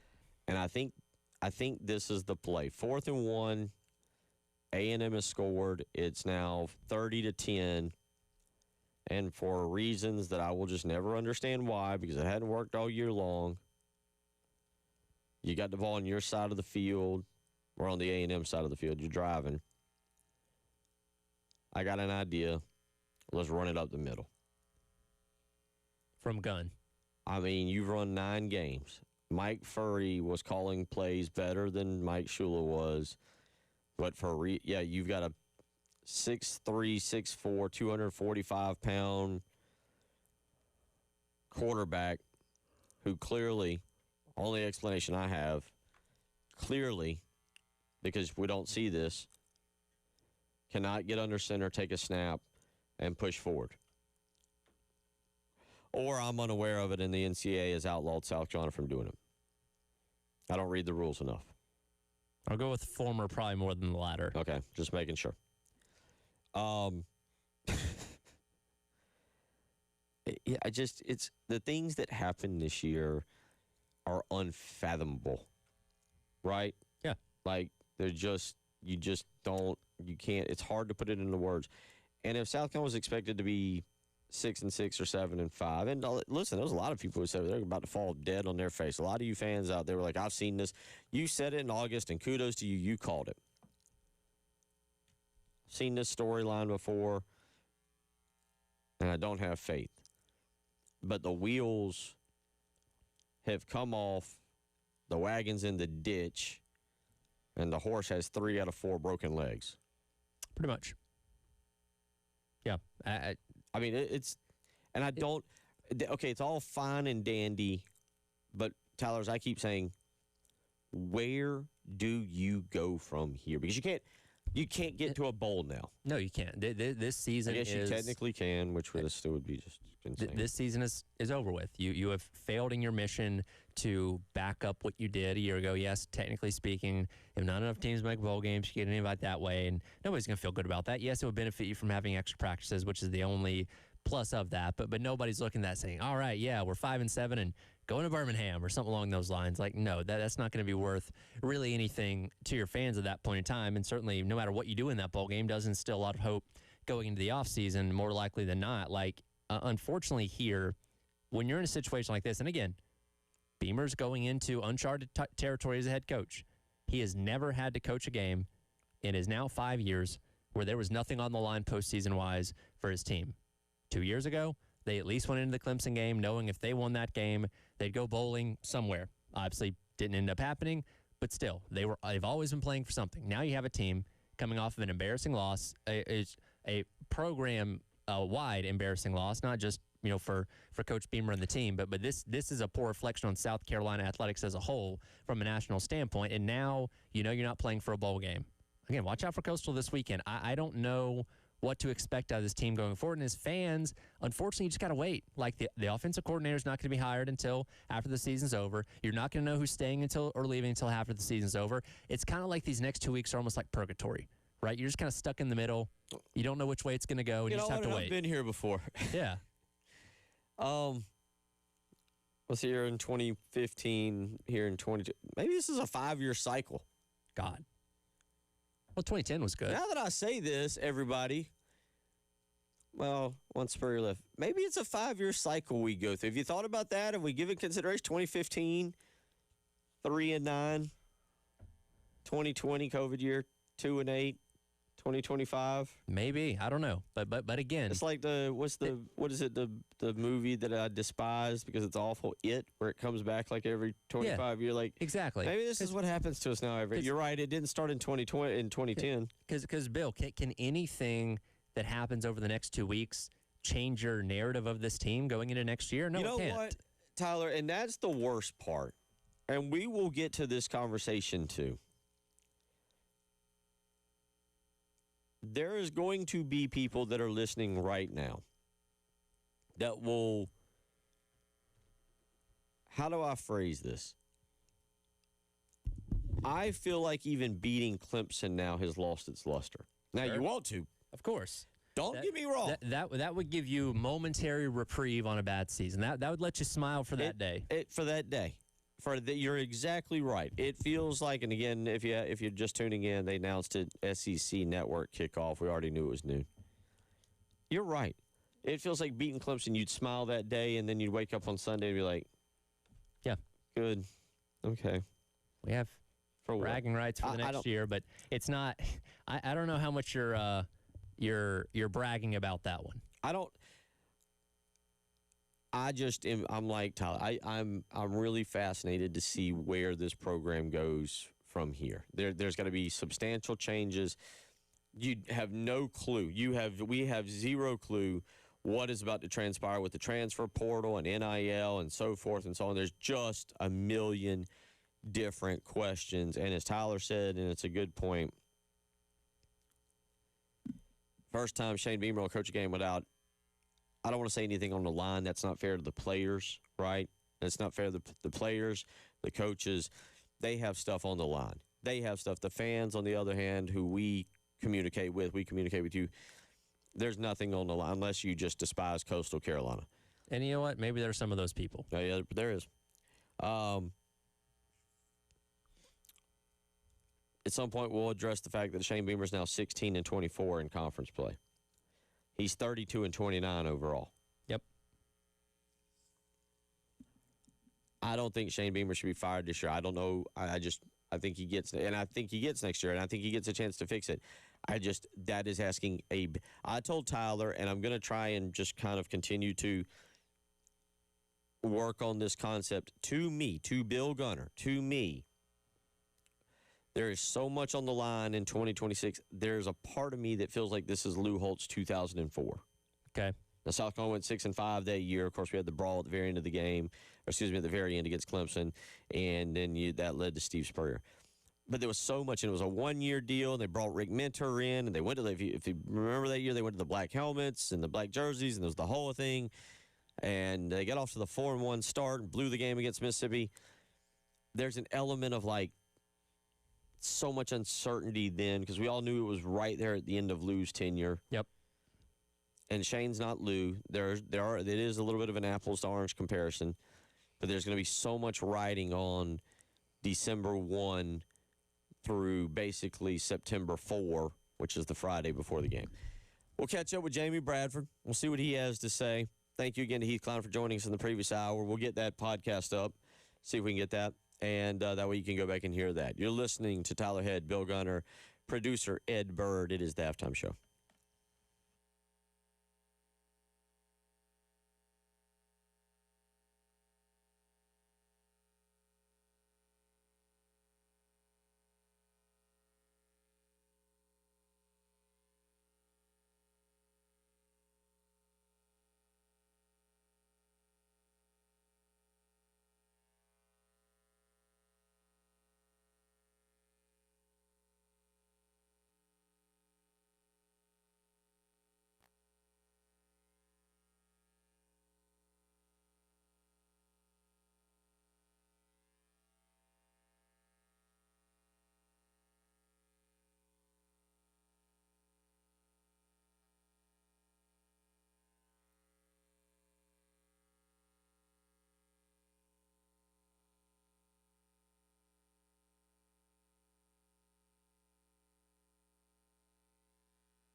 You know what?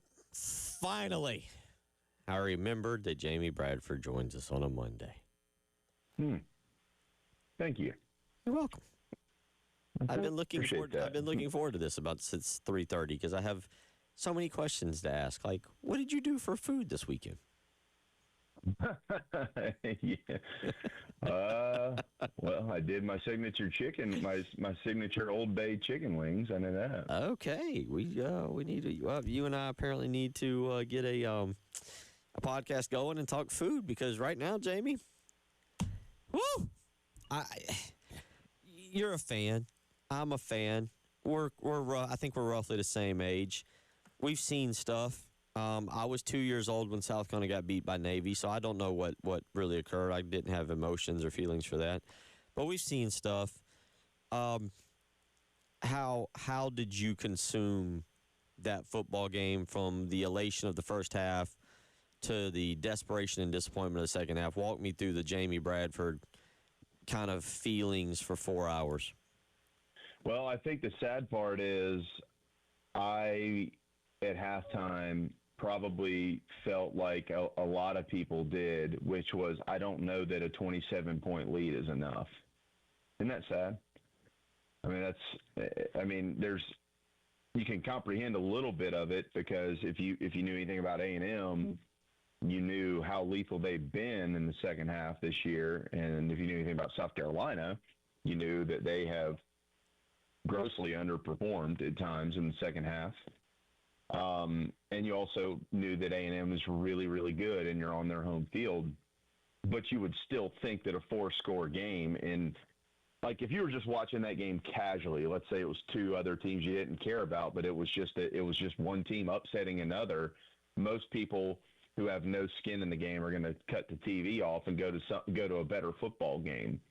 But I think a lot of folks who pulled for the Gamecocks were looking at this going, yeah, I don't know. I'm going to need to make sure that they find a way to get this thing done.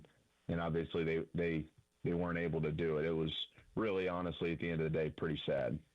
Oh, what did you think of Beamer's messaging throughout the game? Said what he said at the end of the first quarter. Hey, we're not surprised. We beat these guys by 24 last year. The celebration going to the locker room, only to say, hey, we weren't celebrating in the locker room. And what did you make of all that? And that's not the reason why you necessarily won or lost the game, but it's certainly a bad look when the result ends up being what it is. Well, look, I think it's a lot worse right now because they lost the game. But he has done that before in games that they ended up winning, and nobody said a word about it. So I'm not as critical. I mean, that's just Shane. I mean, I'm not going to be critical of who he is as a coach and a person as far as how he acts. I mean, I didn't see anything different from what he has done before at home or away if they were playing really well after 30 minutes of football. But when you blow the game like that and you live in today's world where that video can be replayed over and over with fancy music and all sorts of commentary, you know, it makes it a lot more difficult to stomach. So it's just something you have to live with when you have a coach who, you know, can be emotional like Coach Beamer can be. And, you know, that's the lowest of the lows when things like that happen. But when good things happen, it's you know, you're on a high. So I don't know. Tower, I don't know that it should be much of the conversation because that's just kind of who Shane Beamer is. But I understand, you know, it's like an egg on the face look to the entire program, and I get it. Yeah, I mean, I've said it. It's unfortunate. It's everybody involved. It's embarrassing. It's everybody involved. It's the fans. It's the I know the fans didn't play, but it's embarrassing to the fans, to the administration, to the coaches, to the players. And here's the thing. And you know, I will say this. I thought South Carolina had the game won. And I've seen stuff. But here's why I thought South Carolina had the game won. Because I thought they would score 3 points. I thought they'd get a touchdown. But I felt like at 30-3, you kick a field goal or you score a touchdown, it's ball game. It's lights out. Even if A&M scored, it's ball game. and for South Carolina to lay a goose egg. And really, and that's the other part that, Tyler, we'll have to get to this week. And, Jamie, I know y'all will do on your shows. The offense, and I genuinely don't think they went conservative. The offensive line, I think Mike Elko figured something out with his defensive line going against the offensive line. I think the offensive line collapsed. Like, I genuinely don't think they just went conservative. I just think that Texas A&M's defense went up 5 or 6 notches, and that Lenore Sellers, for whatever reason, reverted back to old Lenore Sellers. He missed some passes. The offensive line just became an absolute mess. But they're sitting at 312. What did they finish at, 386? I think right around there. 388, maybe. 388. Yeah. Just the complete ineptness. And part of that, just whatever happened is beyond baffling, besides just the fact that, like, oh, Mike Elko is really good at being a defensive coach, and Texas A&M is really good at being a defensive team. And for one half, they forgot what they were doing, and for the second half, they did. That's the part that just, there's parts about that just blow me away, Jamie. Yeah, well, I didn't think that they went conservative overall in the second half. I mean, I know that Lenoris and Dre Jacobs were asked about that, and both of them, before the question was even completed, were shaking their heads going, no. I mean, they know what the play calls were, right? So, I mean, here's where I thought, if you want to say, conservative, which I would agree with that, here's where I thought that bit them. It bit him. So A&M, third and 12. They airmail it. Reed, you put a little pressure on him, he can get a little funky. We talked a lot about this, at least on our show last week, and he was way off in the first half. So the opening drive, he airmails that third down play. It's 4th and 12. He scrambles for a first down. They ultimately go down and score. So that fourth down play there was huge for A&M to come out of the gates, put points on the board. They're still down 20 points, right? So Carolina gets the ball back. It's 3rd and 2. They try to run it up the middle. They're short a yard, and then they run the clock down. They call a timeout to talk about it, and they do the same. They do the same thing. And like, I'm not one of these people who's like, why do we always run the ball up the middle? I am. Because I don't. I mean, I understand it, but I also don't know. I don't know what they're seeing and what's going over the headsets, et cetera. So I do give a little grace on that. But in saying that, Bill, that play in critical moments has not worked for 10 games. And you know that there's already 102,000 people on your back. A&M has closed the gap. It's not close, but like, they've come out of the gate swinging. And you've got Lenore Sellers right there, and the greatest asset on the offensive side of the football for your team are his legs. Now, I'm not saying necessarily either, well, he just has to be the one to run the football. Maybe he is, maybe he isn't. But wouldn't you think that I was talking to Steve Tannehill about this morning. Don't you think there'd be a play call there that at least make his legs a part of what they are going to defend on that play? I just didn't understand that. Like, that changed the whole game right there, those 2 fourth down plays. It did. And I said it, I asked Tyler, you've got a 6'3", 6'4", 245-pound quarterback. And I realize the offensive line is the offensive line. And, boy, that interior of that offensive line is, oof. No offense to Boaz Stanley. They got to find a center. They got to find a center in the portal. But how you don't run a quarterback sneak. Let him power, and then put Gabriel Brownlow-Dindy behind him and let him push him. Let's push this thing for a yard. You get my point? Like, I'm with you. If that was the first time I'd seen that play on 4th down, I'd be like, well, you gave something to try. I'm with it. It's not worked. I just, it's infuriating. It's depressing. And we'll get to it in the next segment because I want you to discuss the future now, because that's the next thing, Jamie. That's truly the next thing. Is I said in August that Shane Beamer went into a season 5 as comfortable as any coach ever had at the University of South Carolina. He was in a great spot. He's going to go into year 6 And I compared it to Lou Holtz's 2004 season where you just everything, the pressure. Remember, he brought in Rick Minner. They went to the black jerseys. It was just trying to duct tape it together for 1 year.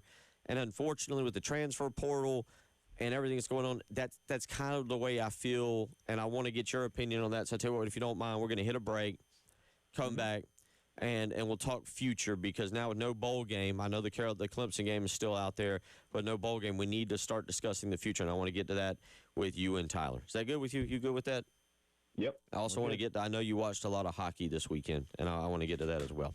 I know you're a big hockey aficionado. Hurricane, that was a bad Saturday. They lose in overtime, 2 to Edmonton. Drysdale had a goal. It was just a bad Saturday all the way around. 803-404-6100 if you want to text in. You're listening to the Halftime Show.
It is 2:34 on a Monday as we roll along. Jamie Bradford joining us as he does each and every week. If you don't follow him on Twitter, you're just unaware.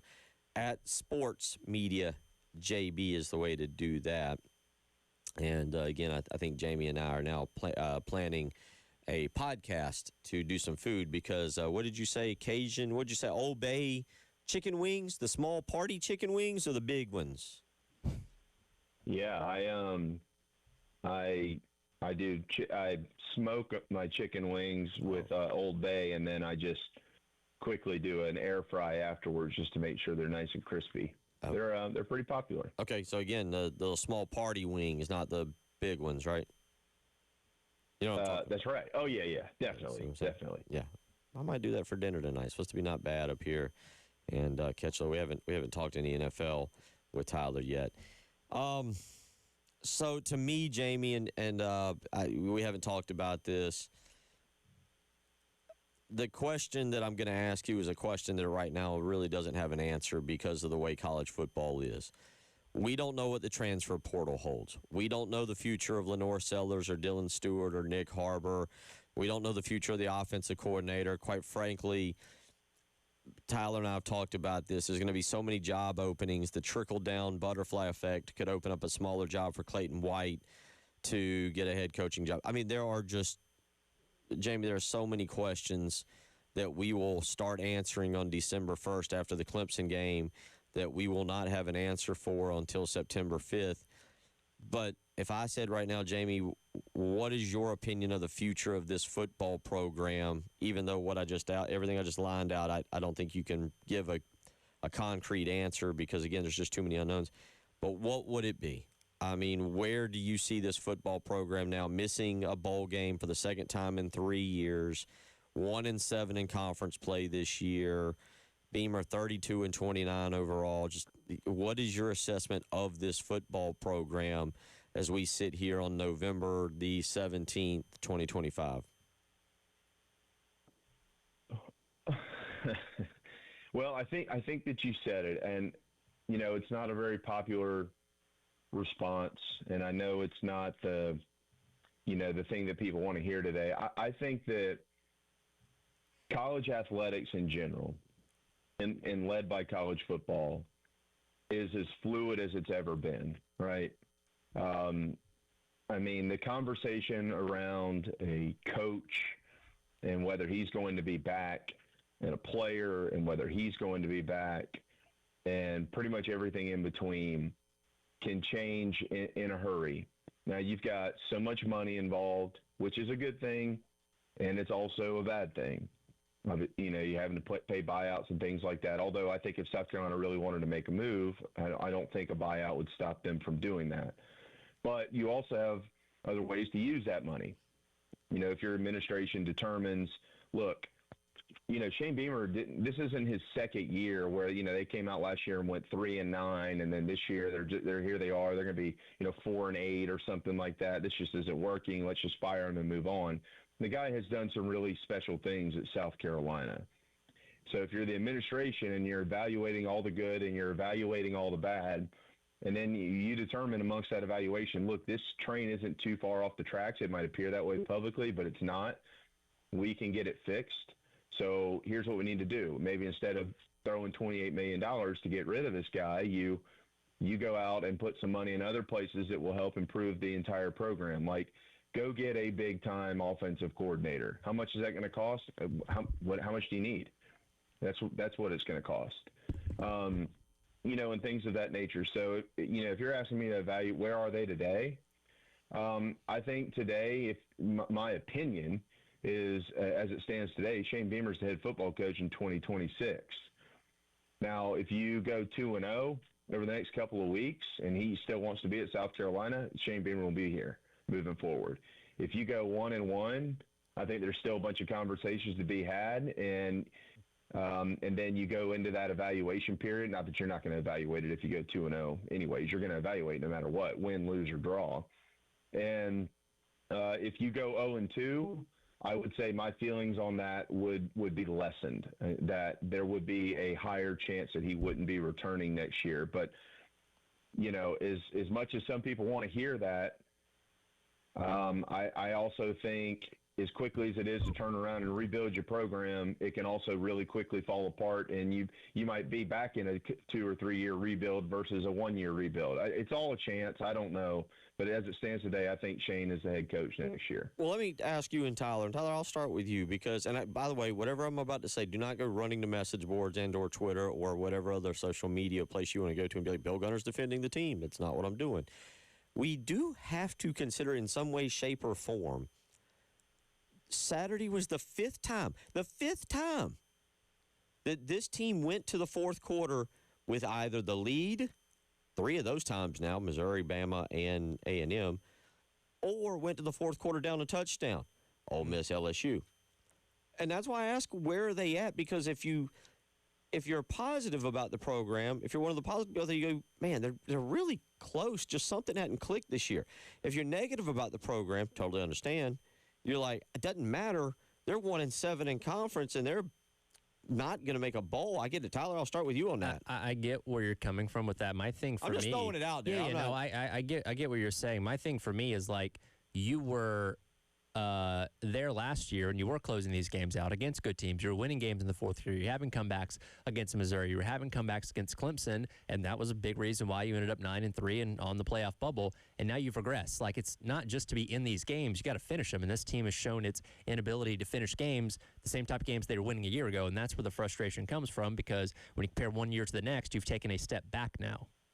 Jamie, what do you, I don't think that what I'm saying is wrong. I'm not trying to throw it an excuse at people and saying, don't worry, they're right there on the verge of a breakthrough.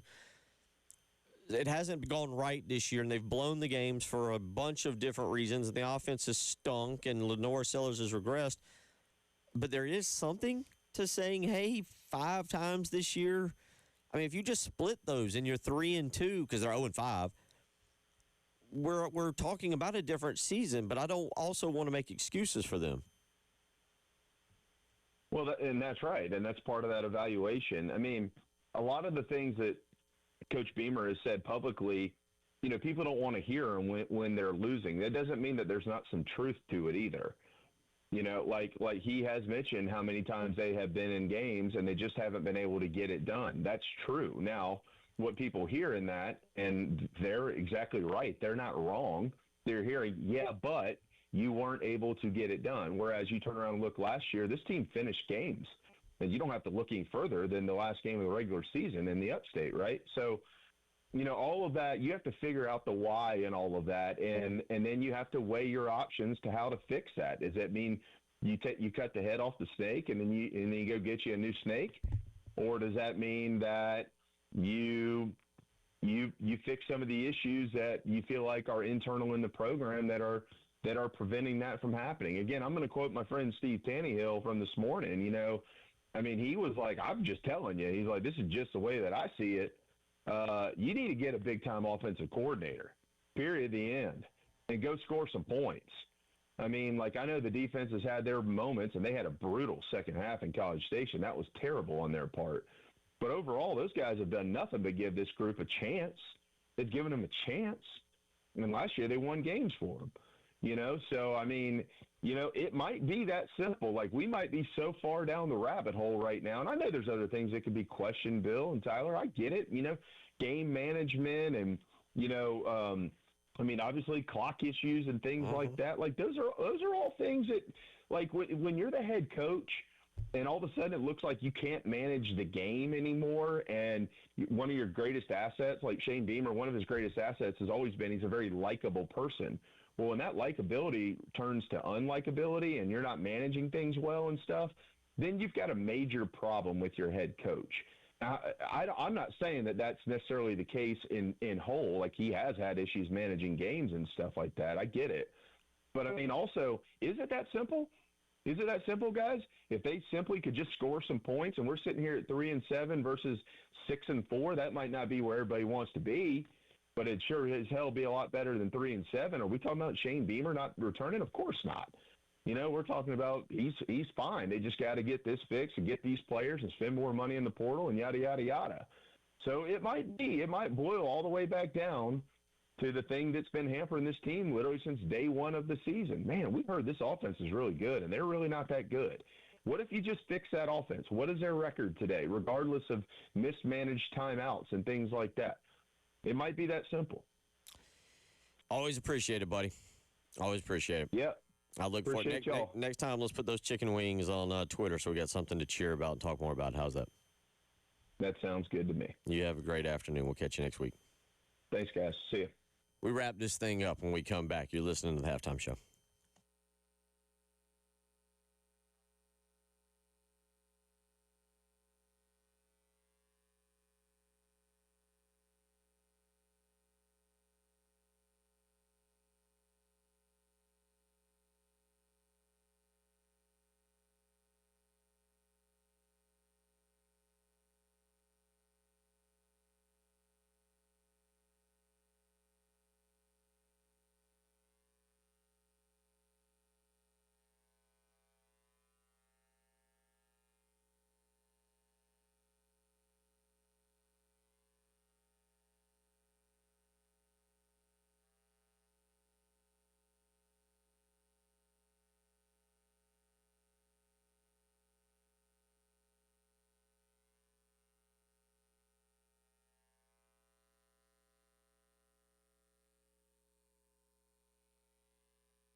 Let's try and run through some of your opinions real quick here. Albert weighs in on our text line. I'll get to the phone lines in just a second. Y'all are talking about Beamer having a 6th year no matter what, but I think you're underestimating the effect of a Coastal.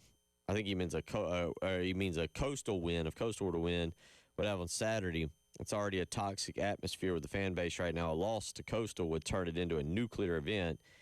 Even with the buyout, Beamer's coaching for his job versus CCU. And then, by the way, he gives props to Coach Staley for beating Southern Cal. Yeah, at least one South Carolina team won on Saturday. So, there's that. And look, this world of college football is so crazy and unpredictable right now. If this team doesn't win another game the remainder of the year, loses to Coastal, loses to Clemson, I'm not saying there's anything outside the realm of possibility, just because that's where we're at. And if you truly feel like, if Jeremiah Donati looked at it and said, you know what, this is broken beyond repair, he's lost the fan base, there's no way he's going to dig out of this hole, let me make a move. I don't know if that's going to happen, but again, if you go 3-9, nothing's off the table. Mark weighs in. Let's give a shout out here. He says, I watch every Hurricanes game, and have missed only a few since 1997 when I went to many of the games in Greensboro. He says, I do want to acknowledge the incredible experience for the outdoor match between South Carolina Cock Hockey against North Carolina. Awesome setting, playing outdoors at the Charlotte Knights downtown park. And I guess, if this was this weekend, and thank you, Mark, huge overtime win for the Gamecocks. Okay. Who knows that? How about that? Awesome. Somebody else did win. All right. Let's go to the phone lines. Howard wants to weigh in. Howard, how you doing? What's on your mind today? Well, I'm fine. Yes, you guys covered a lot of things I wanted to cover. The thing I wanted to talk about was the clock management leading up to the half, where we looked like we was selling for a field goal, where we let those seconds run off the clock, where we could have gone in for a touchdown, and it was been 34 instead of 30. And then again, to the play where we had that 4th and 1. Someone touched on it early.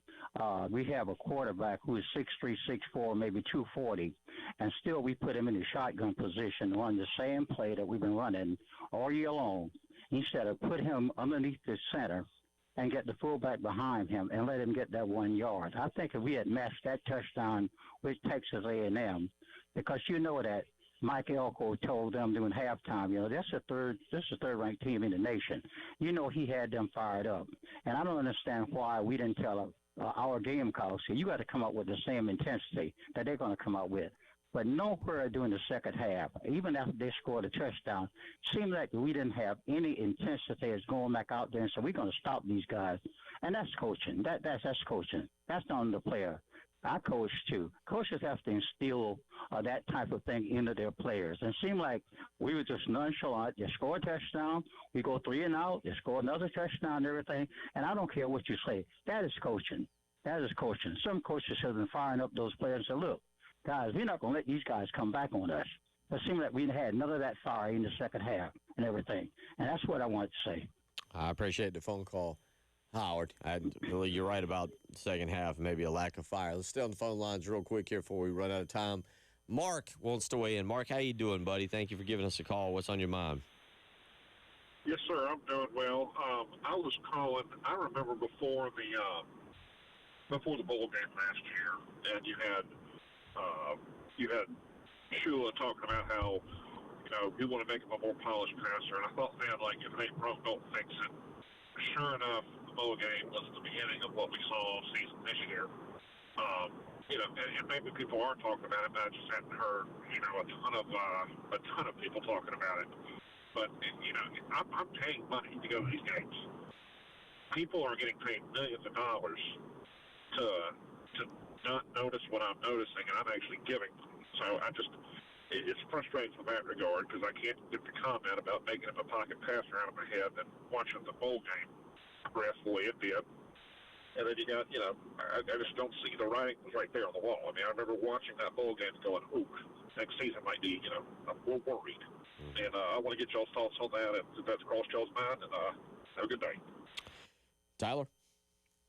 Yeah, I mean, I get where you're coming from, and all frustration at this point is, certainly justified, and again, kind of plays into what we said about where do you instill hope going into this offseason? You're asking people to pay a lot more money next year for not only the seats in the stadium, but, to fund a better roster for next year. And I don't know how willing people are going to be to do that.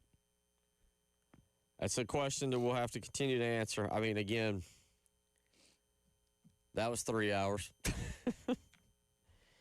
South Carolina football is in an entirely different place on November 17th than it was on August, well, we'll just say September 1st, the day after the Virginia Tech game. And I'm out tomorrow. Tyler, it's all on you. Just thank you. You figure it out. I'll try. I'll be back on Wednesday. We got a lot to decipher throughout the week. Y'all have a great rest of the afternoon.